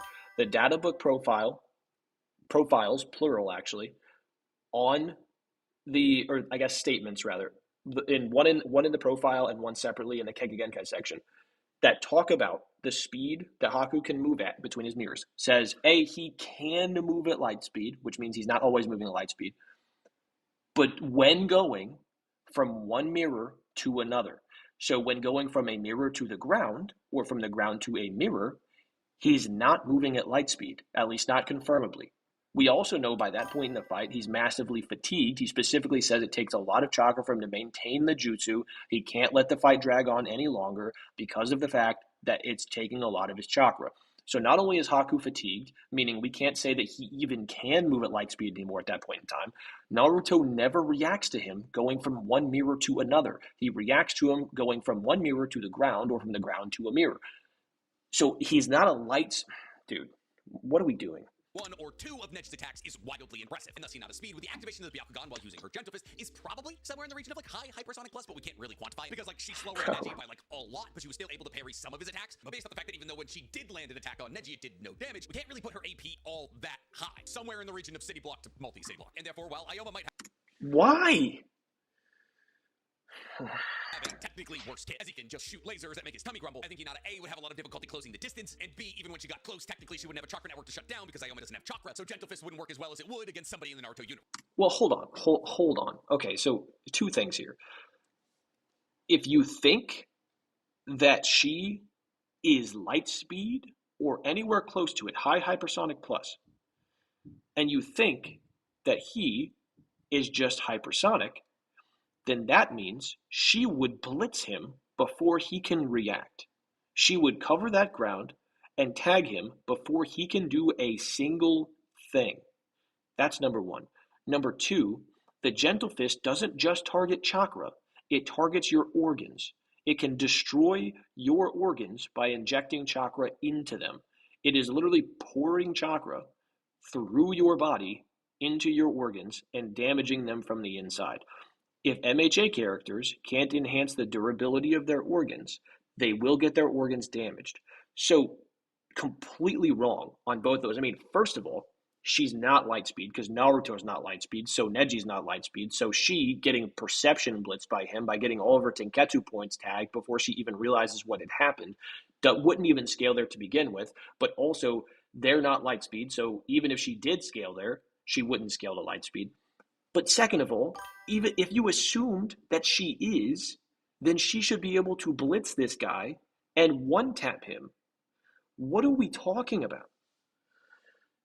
So unfortunately, this one's going to the Frenchie, and every single woman in the Konan 12 has been eliminated. Yeah, there's only 4 of them. But enough about all those women, let's get back to the men, because coming up at our number 5 fight, we have Sero versus Choji. Oh, I lied, this is our number 6 fight. Now, Sero has been involved in fights, like in the most coughing baby versus nuclear blast fight we've ever seen in MHA, when he draws the shortest straw available to him and gets matched up with Shoto in a 1v1, where he's able to wrap Shoto up for, well, as long as Shoto wants to be wrapped up. And in Chapter 256, when Class 1A was once again fighting against those villain bots I keep bringing up, he was able to, while working alongside Mineta and Kaminari, he was able to restrain dozens of villain bots that Kaminari was able to wipe out using his electricity. Now, Sero has been involved in a couple of big dubs. I mean, he worked with Uraraka to subdue Korgiri, and technically Mineta carries him across the line after being knocked out by Miss Midnight. Like, it's kind of hard to quantify exactly how powerful it is. So we're just gonna give him multi-city block level plus. However, his speed is much easier to quantify on account of the fact that we know that he can shoot tape out of his elbows exactly as fast as Ioma can shoot the naval laser out of his belly, and therefore the speed of his tape is equal to the speed of the naval laser. So he, like naval laser, is hypersonic plus. Now let's talk about Choji. Now, unfortunately, it's hard to conceptualize how powerful Choji is during the tuning exams on account of the fact that he was kind of a walking meme until the 4th Great Shinobi World War. And really, the only person that we ever see Choji fight during the tuning exam era is Dosu, who is like one of the strongest people in the tuning exam era. And every single time the two of them fight, Choji gets utterly embarrassed, and therefore really the only way we can conceptualize how powerful Choji was during the tuning exam.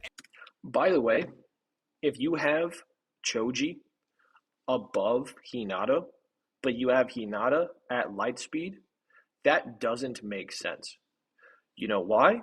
Because Choji is getting bullied by Dosu. Dosu verbatim says that his attacks are supersonic. Era is by examining statements that happened well after the Chunin exams, most notably statements that happened during the Sasuke retrieval arc, where things like the fact that Choji is stated to have better taijutsu than Kiba are stated. On top of this, when the Never stated.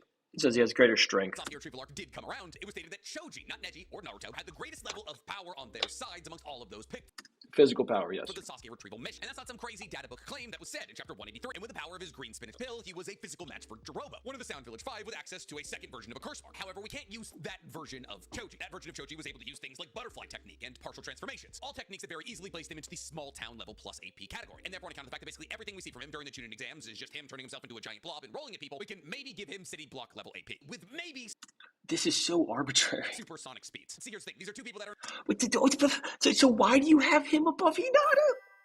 You have Hinata at high hypersonic plus and multi-city block level AP below Choji, who's at supersonic plus and city block level AP?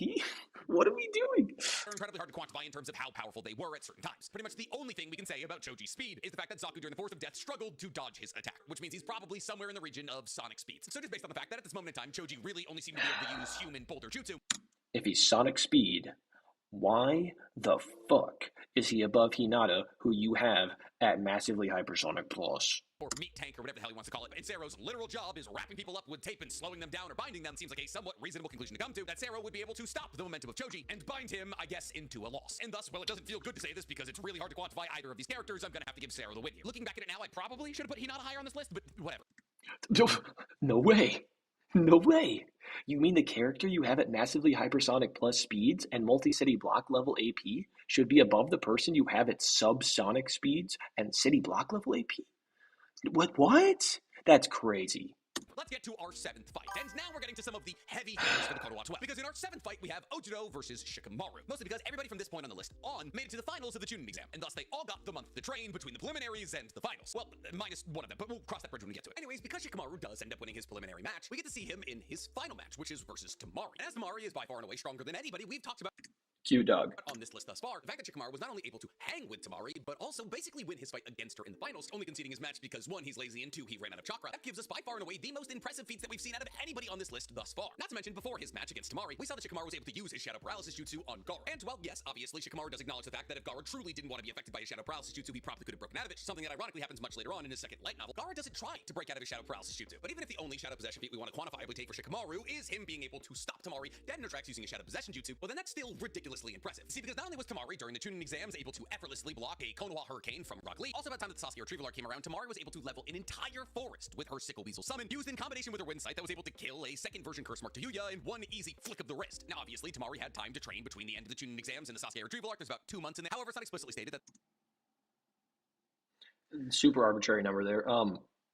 Okay, so what he's about to do is scale Shikamaru's binding with shadow paralysis to Tamari's AP with her Wind Scythe jutsu, despite the fact that the Wind Scythe jutsu is a projectile that comes from her fan that utilizes wind style chakra. This is not a physical thing. It does not in any way scale to her physicals. I swear to God, bro. the Sand siblings were committing themselves to training during this time period in the same way that the Konoha shinobi were. Now, blowing away to Yuya and cutting down an entire force is a town level feat. Now, if we don't want to give her that level of strength, we can say that during the Chunin exam, she's multi-city block level plus. Why? For what reason? Oh my In God. the Shikamaru's ability to hold Tamari down should put his AP somewhere in the region of multi-city block level plus. You could possibly go high. No. Again, guys, scaling 101. If a character uses an ability that's a projectile using energy that they are firing out, and that energy is capable of doing a town level feat, that doesn't mean that they physically scale to town level, because we have no way to say that she physically scales to that attack. If she got hit by her own attack, she'd probably take pretty bad damage. Like what are we doing, bro? Especially again because there's slicing attacks with slicing and piercing attacks in Naruto transcending tiers, going beyond tiers. Higher if you want to take into account the fact that Shikamaru was able to restrain Gaara, but that feels disingenuous to the argument here. Now, in terms of Shikamaru's speed, he is at least Sonic speeds, as we've been able to calculate exactly how fast Shikamaru had to move in order to dodge Tamari's Wind Scythe attack during their final fight, and dodging that attack puts him somewhere in the region of Sonic speed. We also know that he's implied to be faster than Choji, and later, that is during the Sasuke retrieval arc, was able to dodge attacks from Tuyuya's summons, which is a high hypersonic plus feat. But once Why? For what reason? Why is it high hypersonic? again, there's 2 or so months in there to train. So let's say he's somewhere in the region of supersonic. Now, Why? Also, why is he above Hinata, who you have at high hypersonic plus damn near light speed? Bro, Ojiro, also known as Tail Man, has an AP of multi-city block level plus on account of the fact that he was able to injure Red Riot or Kirishima while Kirishima was using his hardening. And while this is far from a peak power or peak hardness Kirishima, the fact that he was able to punch through any level of Kirishima's hardness is relatively impressive. In terms of speed, Ojiro was able to keep up with Chimera and was able to perceive the movements of Ida when he was using his Recipro Turbo during the 1A versus 1B battles. You know, the one where Ida starts skating on the ground to get around Mud Boy? So Ojiro is a lot faster than Shikamaru, and they're probably somewhere in the region of the same strength as each other. So who wins this fight? Well, here's the thing. I have not a singular iota of doubt in me when I say that Shikamaru is smarter than Ojiro. However, Ojiro is a much better up-close and personal fighter than Shikamaru is, on account of the fact that he's just a martial artist with a tail. And therefore, if Ojiro is able to close the distance, then he's probably you have him so high above Shikamaru that he should perception blitz and one-shot him. What are we talking about, bro? Going to win this fight. However, if Shikamaru was able to maintain distance and gets time to think about what he needs to do How is he going to maintain distance when he's thousands of times slower according to your scale?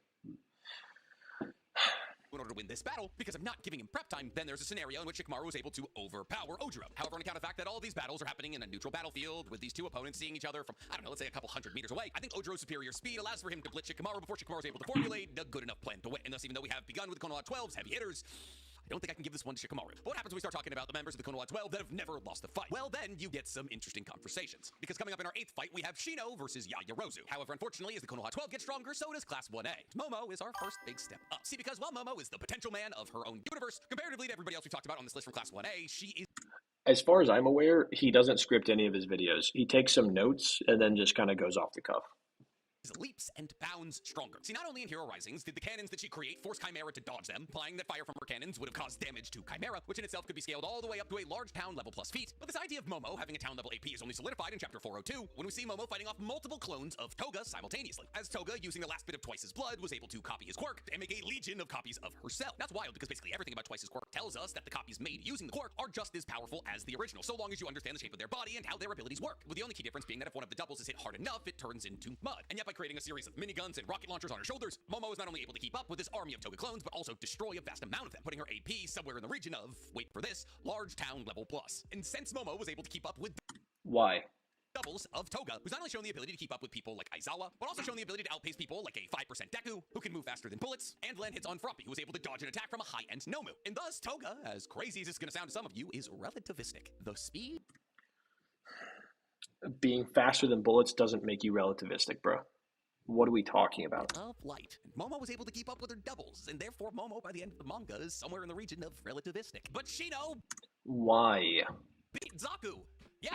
Yeah, he did. And hell, you could even say that Shino beat Konkuro, who, by the time that the Sasuke retrieval arc comes around, is a town-level threat in terms of AP, as he was not only able to intercept an attack from Sakon, but also able to block an attack from Curse Mark version 2 Sakon and injure it. He was then able to, by the end of the fight, capture Sakon and Ukon and kill them. But once again, that's the Sasuke retrieval arc. But sure, if we want to use Konkuro's Sasuke retrieval arc power as a metric to figure out how powerful Shino was when Shino beat him at the end of the Chunin exams arc, because I'm counting the Konoha Crush arc as a part of the Chunin exams arc because they happen in like the same day, then we could say that Shino's AP is town level. Konkuro's Sasuke retrieval arc power as a metric to figure out how powerful Shino was when Shino beat him at the end of the Chunin exams arc, because I'm counting the Konoha Crush arc as a part of the Chunin exams arc because they happen in like the same day, then we could say that Shino's AP is town level. However, Sakon and Ukon are only high hypersonic plus in terms of speed, which is a far, far, far way off from relativistic. See, we know Sakon and Ukon were high hypersonic plus because they were able to keep up with Sasuke, and they were able to keep up with Sasuke without their curse mark. However, even when Sasuke tried to use his curse mark, the first version of his curse mark, against Sakon and Ukon, they were able to react to it and dodge it with ease. But when we consider the fact that Sakon and Ukon have access to not only version 1 of the curse mark, but also version 2, with both versions massively increasing their speed and strength, even they still tap out somewhere in the region of high hypersonic plus to maybe massively hypersonic. And thus, even if we are highballing Shino here, he is a lot slower and a lot weaker than Momo. Now, I understand a lot of people probably don't feel good about the idea that I'm using Momo being able to take out Toga's doubles as a way to measure her AP, because all you have to do to take out a double is deal enough damage to it, kind of like a shadow clone in the Naruto universe. But even with all of that said, Momo is just so much faster than Shino, so I'm sorry to say it, but this is gonna have to be Shino's first loss. But don't worry, the real heavy hitters are finally coming out for the Konoha 12, because in the 9th fight we have, between Class 1A's final forms and Konoha 12's Chunin exam versions, is Shoji versus Rock Lee. Now, Rock Lee, even though he technically didn't make it to the finals, had one of the more impressive showings in the Chunin exams, as he was not only able to effortlessly defeat Naruto, but also pretty effortlessly defeat a Sharingan using Sasuke, who, mind you, with his Sharingan during the Land of Waves arc, was able to keep up with the movements of Haku while he was traveling between mirrors, something that was said to happen at the speed of light, but No. Okay. So, Sasuke begins to be able to perceive Haku's movements when he gets the Sharingan, when Haku is stated to be holding back, and stated to be low on chakra. There's no possible way you could ever substantiate the idea that Haku is moving at light speed there. 0% chance. 0% chance. Here's the thing. I respect NC Hammer for the amount of work he's put in building a channel. It's incredibly difficult. I respect NC Hammer for putting out content consistently, being a great businessman in this space. He's not a good power scaler. I wish I could hop on a call with him and talk to him about some of this stuff and be like, brother, I understand you have a second channel that you're putting out 4 videos a week on, and you're putting out like 4 videos a week on your main channel. I get it. But a lot of these positions that you have are completely untenable because you don't understand what's going on in the series. You just don't. Like, he has, for example, he has Dosu at supersonic, right? Lee in base with his weights on blitzes Sasuke, blitzes him. Which, by the way, he does use the first gate there. He's the primary Lotus. So 5 times faster than Sasuke. If you have Sasuke at massively hypersonic for being able to react to light speed, right?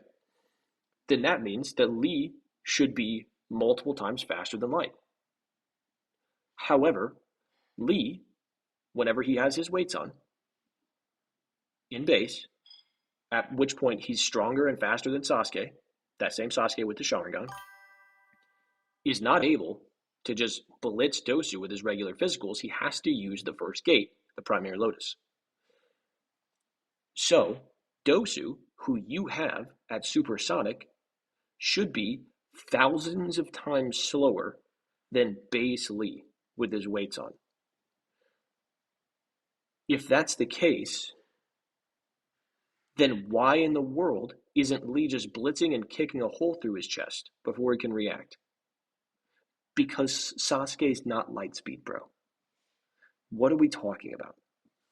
He also then later went on to try to take on the entirety of Team Dosu himself and did pretty well. And then in his preliminary match, he pulled one of the shortest straws one can pull when he was forced to 1v1 Gaara. However, with the dropping of his leg weights in the opening of the 4th and 5th gate, he was able to be the first person to surpass the auto defense of Gaara's sand, while also being able to crack Gaara's sand. Which, by the way, the auto defense is still able to react to him when he has his weights on and block his attacks. He does eventually get past it, but it's able to react to him. The best feat that we have to calc the sand puts it at like Mach 28. It's able to react to an explosion at point blank range. So that's really as high as you can get basically with his weights on, which is still really fast. But it's consistent with what we see with him in Dosu. It would be inconsistent if he was light speed plus. Armor. It's also worth noting here that upon opening the 5th gate, it is implied that Rock Lee was probably stronger than Neji, as Neji A didn't know that Rock Lee was training in the gates, and B didn't know about Reverse Lotus. And Mike Guy himself says the mastering of Reverse Lotus and unlocking these higher gates made Rock Lee untouchable. So on account of the fact that Rock Lee was able to outspeed... Well, he specifically says that the hidden Lotus is required to beat Neji. It's the secret to defeating Neji. So I do think that that version of Neji is probably below, like 5th gate Lee, if not 4th, if not 3rd, because you can use the hidden Lotus in the 3rd gate. But he says that whenever Lee's in the 5th gate. Gaara sand and crack his sand armor, he has very comfortably a town level AP and massively hypersonic speeds, as we've been able to pretty accurately scale exactly how fast Gaara's auto defense sand works, and therefore figure out how fast one would have to move to be able to get around it. All based off the activation of Gaara's auto defense sand when his uncle blew himself up after Gaara kind of killed him. But how strong... So, okay, so how do you have Sasuke at relativistic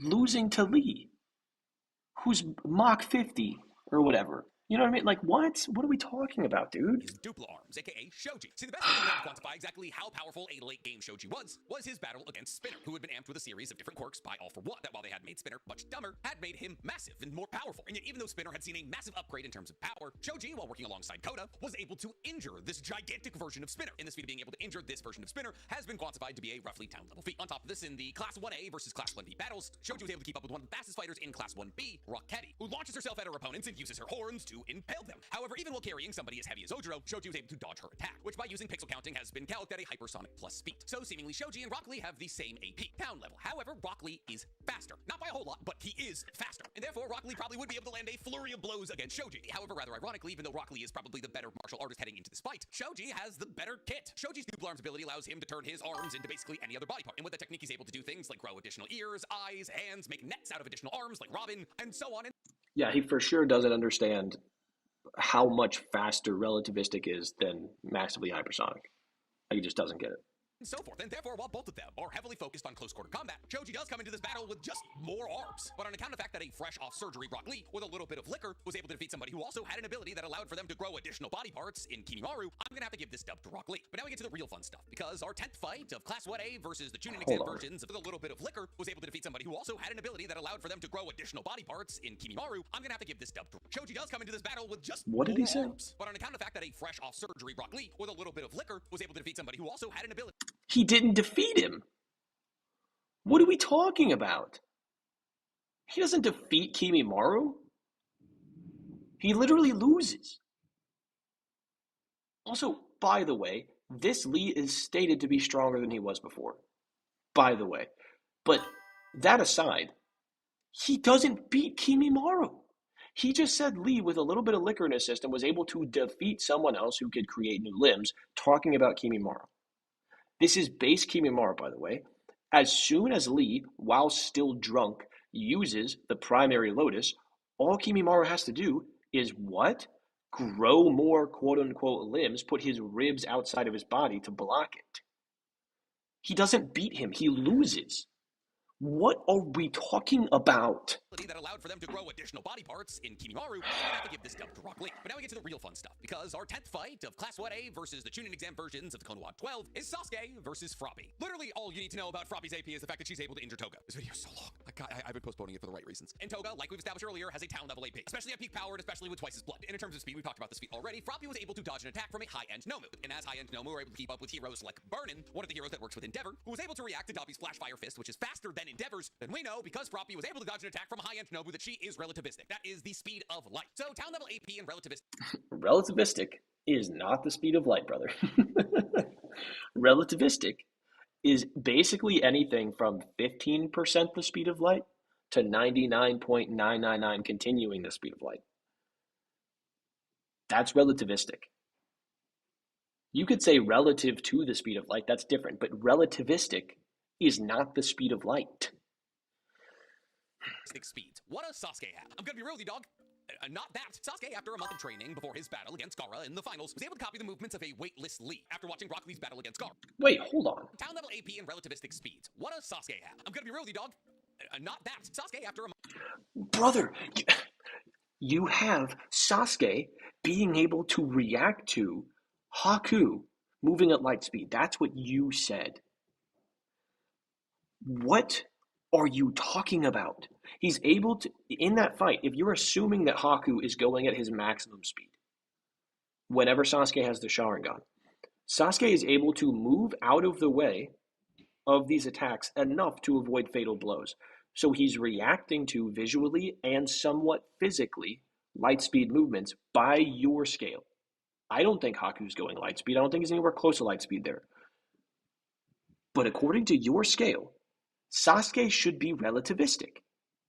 What are we talking about? Also, by the way, if you have these characters that you've listed after Hinata, where they're at, above Hinata, and you have Hinata at relativistic speeds, massively hypersonic, as you said, why is she below them?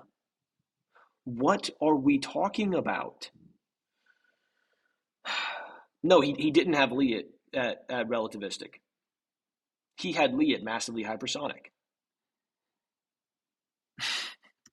month of training before his battle against Gaara in the finals, was able to copy the movements of a weightless Lee after watching Rock Lee's battle against Gaara, and therefore he's able to copy the movements of a weightless. He doesn't watch Rock Lee's battle against Gaara. He's gone. He's in the infirmary. He didn't watch it. Lee, which allowed for him to outspeed Gaara's auto defense sand, which we've already established is a high hypersonic plus to massively hypersonic speed feat. Consider then also that this version. No, it's not. The calc that you were referring to in regards to Gaara's sand blocking an explosion puts it at between Mach 21 and Mach 48. Those are the calcs that you'll see for that. The most accepted one is about Mach 28. Sasuke could use the version 1 form of his curse mark to increase his speed and strength, and you can pretty easily get Sasuke during the Chunin exams to massively hypersonic, maybe even massively hypersonic plus. However, in terms of what this strongest version of Sasuke ever displayed to us was simply being able to punch through Gaara's absolute defense, which was a giant sand dome around him, cut through Gaara's sand armor to actually hit his real body and make him bleed for the first time in his entire life, and after the fight in the finals, fight again in the forest, where Sasuke was somewhat repeatedly able to injure Gaara, being able to do things like cut off his Shukaku arms. However, unfortunately, on account of the fact that Sasuke was only injuring either partially transformed Gaara or not transformed at all Gaara, these are really at best like town level feats, and maybe below that. So really when it comes down to it, even if you do highball Chunin exam Sasuke, he is slower and a little bit weaker than Froppy. However, his kid is better. Froppy's quirk is the frog, which allows her to jump high, stick to things, and shoot out a very long tongue. However, Sasuke, by the time of the finals of the Chunin exam, not only had access to Chidori, a move that would kill Froppy instantaneously, but also had access to gigantic fireballs. Fireballs that were considered Jonin level when Sasuke was doing the Bell test. Tie this into the extrasensory perception of the Sharingan and its ability to track opponents and possibly place them under Genjutsu, and yeah, I don't really... He never uses Genjutsu in part 1. That's number 1. Number 2, if you have Froppy at relativistic speeds, and you have Sasuke at hypersonic or high hypersonic, Sasuke should be getting fondled in terms of speed. He should be getting blitzed. And you have her AP higher than his. The way that you scale is AP scales the durability. You've showcased that throughout your entire video, Mr. NC Hammer. Therefore, by your scale, Froppy should blitz and one-shot. NC Hammer, again, respectfully, doesn't understand how scaling works. See a way that Froppy wins this fight. See, not only does Sasuke use the two elements that are ideally used against water-based opponents, with his Fireball Jutsu and his Chidori, but also his kit just has... Why is Fireball ideally used against water-based opponents? Fire is weak to water. What are we talking about?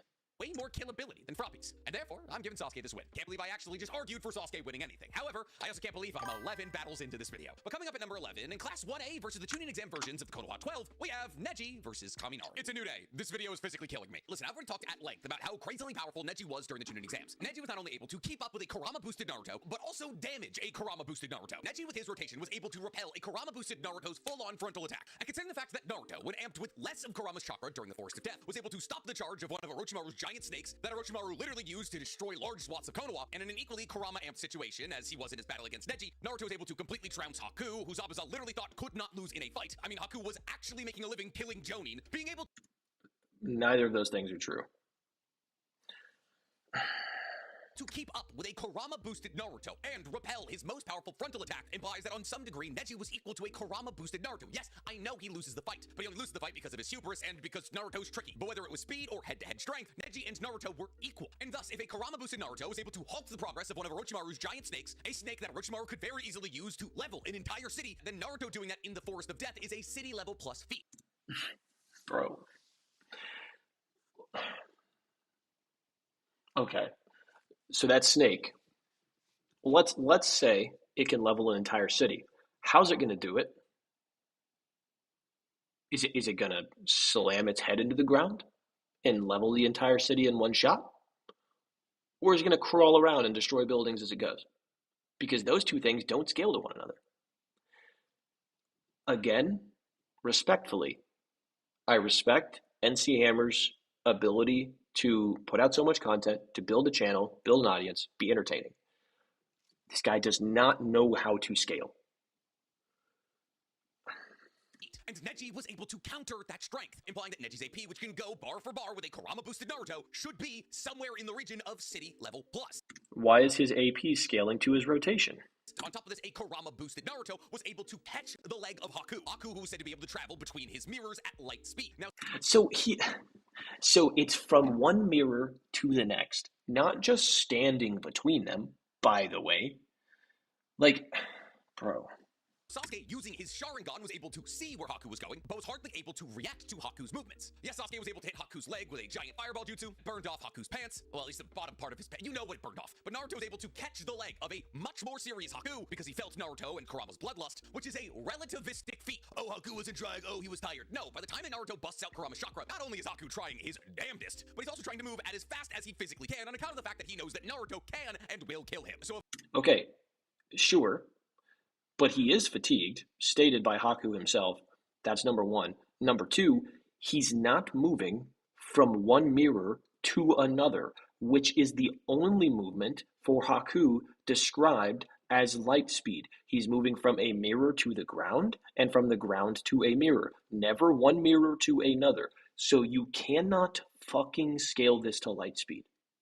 if a Kurama-amped Naruto was able to pull off a relativistic feat, Neji was able to keep up with a Kurama amped Naruto, then Neji is also relativistic. But how powerful is Denki Kaminari? Jesus Well, Denki Christ. fortunately has been involved in a fair amount of fights, but his most important fights, like a lot of the MHA characters we talked about today, happened during the Class 1A versus Class 1B arc, where Denki was established to be able to injure Beast with his electrification. He's also pretty consistently been shown to be able to injure people that other people that are probably more powerful than him, like Hiroshima, weren't able to injure, at least not at the level of extent that he could injure other people. As we've seen Kaminari be able to injure people like Shishikura and Makihara's puppet bandages in Heroes Rising. But in actuality, by far and away, the most impressive thing that we've ever seen Kaminari do is actually using his electrification quirk to power UA's Flying Fortress. It's the Flying Fortress used to keep Shigaraki off the ground. Now, while he was not alone in this endeavor, the energy needs to keep a modular floating UA in the sky are insane. Because it's not even just the fact that they were essentially trying to keep an entire small city off the ground, but also the fact that that small city was able to pop its ground up into the air if Shigaraki tried to decay any of it. There was a million different moving pieces going on in this Flying Fortress, and therefore the energy needs were way more astronomical than it would even be to keep a small city floating. I mean, there's literally an electromagnetic barrier around the entire fortress that was able to repel the likes of Shigaraki. So on account of the fact that Kaminari was able to, for a pretty prolonged amount of time, put out so much electricity that alongside 3 other people that he could float the UA Flying Fortress, most people put the power of his electrification somewhere in the region of small city level. I mean, after all, in the final battle against All for One, he was able to charge a railgun made by Momo, and let me just tell you right now, railguns are not exactly electricity efficient. Now, as for how fast Kaminari is, that's kind of hard to say. To be understand, in the joint training exercise, he was able to keep up with people like Froppy and Shinso, and being able to keep up with Froppy is kind of crazy when you consider the fact that we earlier talked about how Froppy was relativistic on account of the fact that she could keep up with Toga, and the near high-end Nomus that she had to fight against. However, Froppy didn't have to do that until the late 300s of chapters in MHA. Honestly, might have been the 400s, and Kaminari was keeping...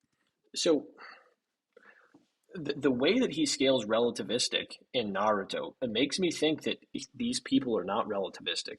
Also, again, this is the first person, the very first person that we've gotten to that he said is relativistic since we had Hinata bottom 4, who he said is relativistic. Every single person in between there was either subsonic or massively hypersonic, somewhere in between. By his own scaling, Hinata should be top 4. What the fuck are we doing? Keeping up with Froppy in the joint training exercise, which happens in like chapter 190. However, if we consider how fast Froppy was when Kaminari was keeping up with her back then we can say pretty comfortably that Kaminari is somewhere in the region of hypersonic plus. Oh, Nick Kaminari's that much slower than us. How's he higher than our other list? Listen, guys, I really just slapped this list together. Anyways, it seems as though Neji is not only That explains a lot. stronger, but also faster than Kaminari. But thus Kaminari having noticeably better kit than Neji. Maybe? See, obviously, Kaminari, to put him in the Naruto universe, would just be a highly proficient lightning release jutsu user. His human stun gun technique allows for him to run electricity to some...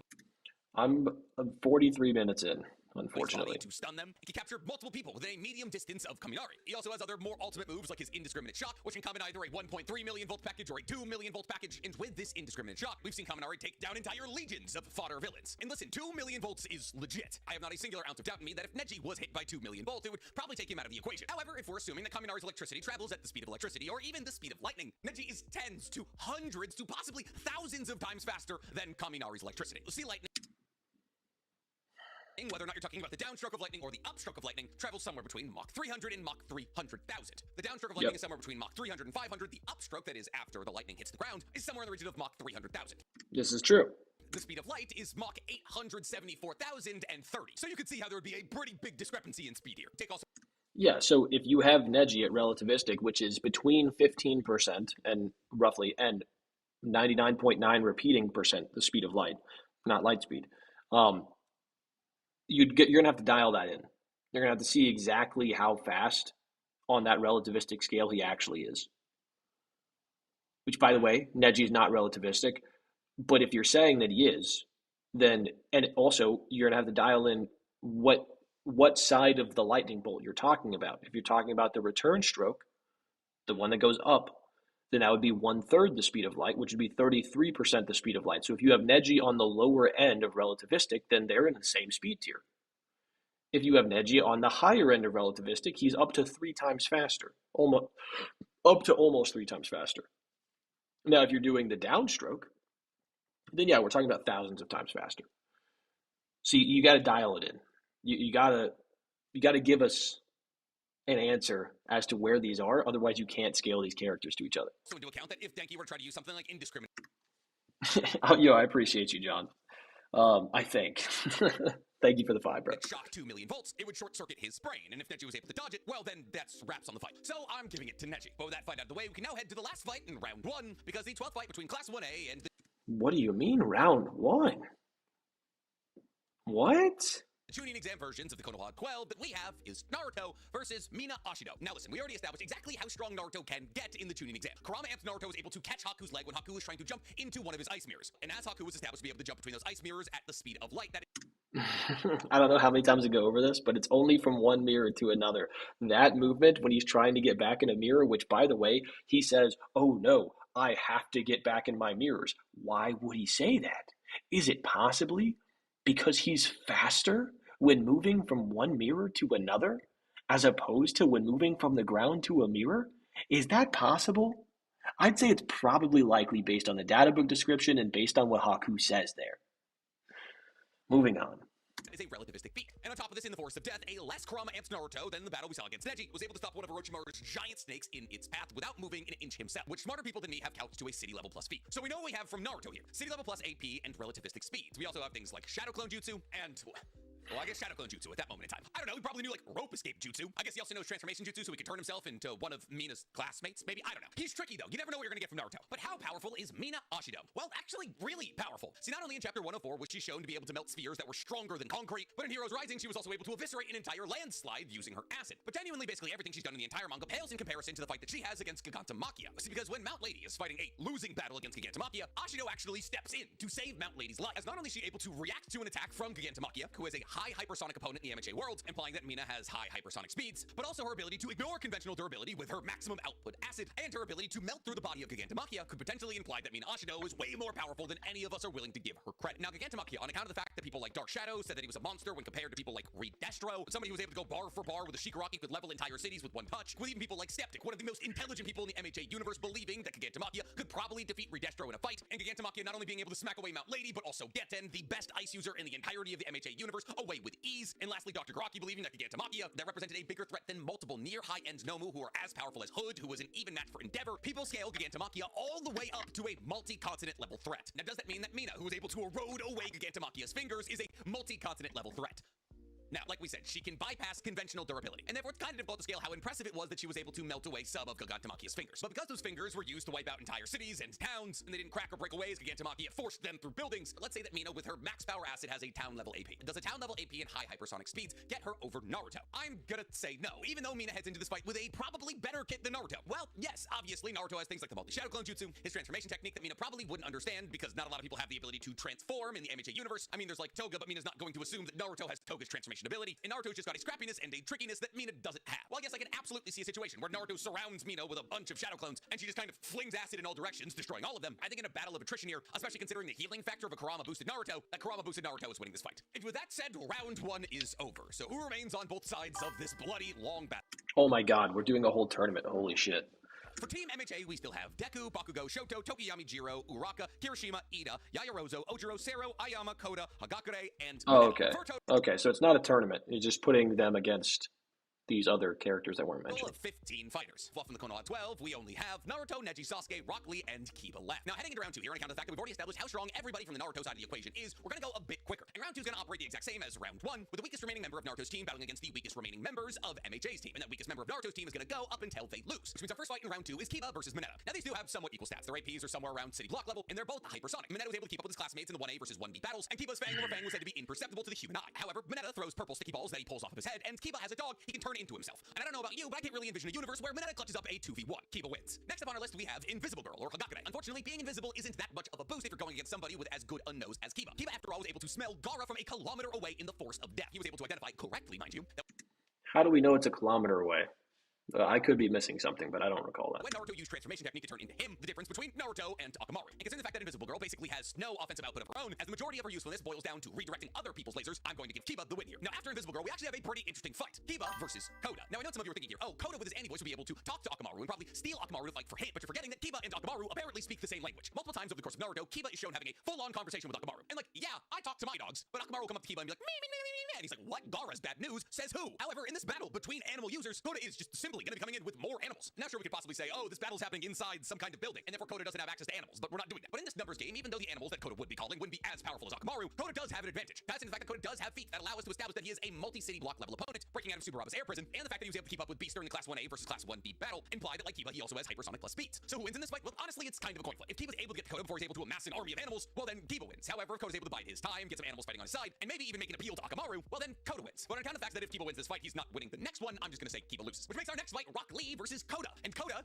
gets mollywopped in this fight. Rock Lee with the 5th gate and Reverse Lotus is implied to be stronger than Neji come the preliminary matches. Not to mention in the 5th gate, he is massively hypersonic, possibly equal in speed to that of Neji. I mean, my guy said himself that Rock Lee during his battle against Gaara was untouchable. So Koda's not getting a chance to amass an army of animals, and therefore Koda is done. Which brings us to our next fight, Rock Lee versus Naval Laser. Now, Naval Laser was able to hold back 9 in the first MHA movie, and in the second MHA movie, he forced Chimera to dodge his Naval Laser. And thus, on account of the fact that Naval Laser has been shown to be slightly important to 2 straight MHA movie villains, you could scale his Naval Laser attack up to large town level plus. On top of this, as the movement speed of his Naval Laser is taken into account for his overall speed, the fact that his laser beam is able to travel kilometers in a mere instant means that he is hypersonic plus. So AP-wise, Ioma and Rock Lee are pretty close to each other. However, Rock Lee is much faster. I mean, after all, Rock Lee was able to speed blitz Sasuke, who was using his Sharingan. The guy who was able to track the movements of Haku moving at near the speed of light. So is Belly Laser beating Rock Lee in a fight? No. He's getting kicked up into the air like Sasuke, wrapped up and pile-driven into the ground. However, this time there's not going to be anybody softening the impact. Rock Lee wins. I'm going to make this next one short and sweet. Sero has literally no feats. Yes, in Heroes Rising, he's able to launch tape as fast as Ioma's laser is traveling, which implies somewhere in the region of hypersonic plus speeds. And yeah, he was able to restrain a bunch of villain bots. But I'm not going to say that He said he doesn't have any feats and then go over a couple feats. This is crazy. but with basically no feats and basically no screen time stands a chance against Rock Lee in basically his prime. Sero loses. Bro, this is another issue that you see with people who don't really know how scaling works. They say, well, this person has feats and this person doesn't have feats, so the person with feats must be above. No, it's equally possible that the person with no feats is above or below the person with feats. You have to add an additional argument on top of it. I've said for a long time that good argument or bad arguments are typically one step away from being a good argument. So, for example, what he just said, and I gave this example earlier, but for anybody who wasn't on stream, if you were to say, I'm going to pick a random shinobi out of the Shinobi Alliance, out of the thousands of shinobi out there, just one random one, and put them against Madara. An argument for Madara winning wouldn't just be Madara has X feats, this character has no feats, therefore, since Madara has X feats, he wins. The argument would be Madara has X feats, which put him towards the peak of the world or above, other characters that we see at the highest levels of Naruto. Therefore, it's more likely than not that he's going to be above any random shinobi because you're going to have more people that are below that than at that level or above. So this is a bad argument he just made. It's 1 to 2 steps away from a good argument, but this is something you see from people who don't really understand good argumentation. Like a part of power scaling, you have 2 sides of it. You have series knowledge, and then you have argumentation. He knows the series pretty well. There are some things that he misremembers or doesn't remember, a certain thing, and more niche stuff that he just doesn't know. He makes statements up a lot of the time that I'm sure that he just saw something about back in the day and maybe just got it like twisted and is just using it incorrectly or whatever. But for the most part, he knows the events of Naruto. His argumentation is very poor. Like if you're in the Discord space, people talk about like tier 1s or tier 0s or whatever, like peak of the debate space. And then like a tier 5 is going to be somebody who's like basically just entered, who's got an interest in debate, but like usually doesn't have good argumentation. Brother, like NC Hammer might be a tier 6, bro. Like in terms of argumentation, it's really bad. Like he needs to read like an argumentation 101 book, like a philosophy 101 book. Something very simple that's just going to explain things like parsimony, debate 101 book, something like burdens, how to establish probability, things like that, because this is just something he doesn't understand.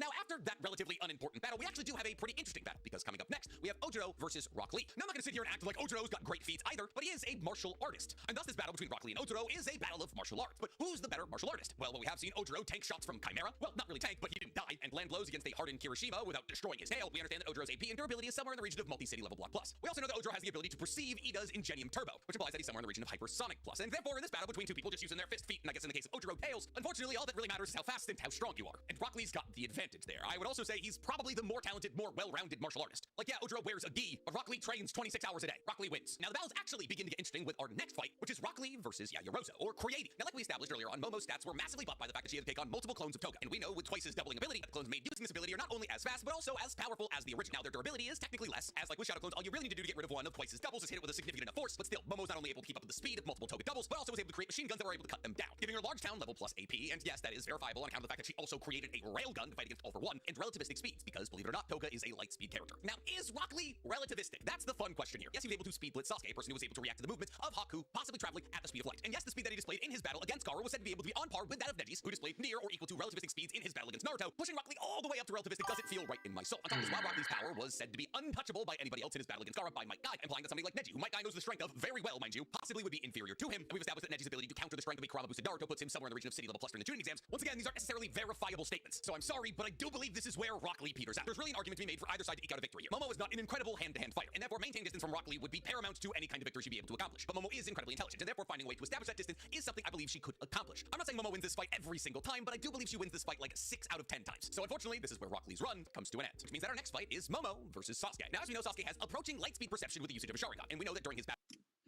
against Gaara in the finals, he was able to replicate Rock Lee's weightless speed. Add on the additional power of his curse mark, the speed that he gets from his Sharingan usage, and the speed of the Chidori, you can argue Sasuke during the tuning exams all the way up to massively hypersonic to possibly relativistic. And on account of the fact that Gaara was able to eat all of Rock Lee's most powerful and dangerous punches, and Rock Lee was implied during his fight against Gaara in the preliminaries to be a threat to Neji, you can argue that Sasuke and his ability to draw blood from Gaara and cut off his partially transformed Shukaku arm gives Sasuke in the region of city level AP. And therefore, even though Momo is probably faster than Sasuke, the combination of Sasuke's Chidori, giant fireball jutsu, genjutsu, extrasensory perception, and just general intelligence when it comes to combat strategy, and there's really no reason for us to believe that Momo is any more intelligent than Sasuke, I'm gonna give this one to Sasuke. And just like that, we've made our way to Class 1A's top 8. So for the first time in this over an hour-long video, I'm sure, let's get to chatting about Class 1A's strongest fighters. Because in our next fight between Class 1A's final forms and the tuning exams versions of the Konan 12, we have Tenya Ida versus Sasuke. Now, while Tenya's displayed some relatively impressive feats, like in his battle against Stain, where he's not only able to break Stain's katana, but also break some of Stain's ribs, by far and away the most impressive thing that Ida's ever done in the MHA manga was helping Nejire and Lemillion in their battle against a bunch of near high ends. See, in Chapter 293, we see Ida acting in a support capacity to help Best Jeanist, Nejire, and Lemillion in their battle against 3 or 4 near high end Nomu. And while Ida is not able to injure the near high end Nomu, he is able to keep up with them, whether landing attacks on them or avoiding attacks from them. And as near high end Nomu have been scaled pretty consistently to be somewhere around relativistic, this ability to keep up with them implies that Ida has relativistic speed. However, Ida's inability to injure them does not bode well for his AP. And thus, while yes, I know an object moving at light speed has infinite mass, and therefore a kick from Ida running at the speed of light would level entire planets, unfortunately, in terms of punching and kicking things, the most impressive thing he's ever done is broke some of Stain's ribs, which is a multi-city block level plus feat. So on account of the fact that Sasuke has been able to track light speed movement with the Sharingan before, and that Ida does not have the AP to take out Sasuke, but Sasuke not only absolutely has the AP, but also the moveset to take out Ida, I'm gonna give this one to Sasuke. And now Sasuke moves on to our next fight, because in our next fight between the final forms of Class 1A and the tuning exam versions of the Konoha 12, we have Kirishima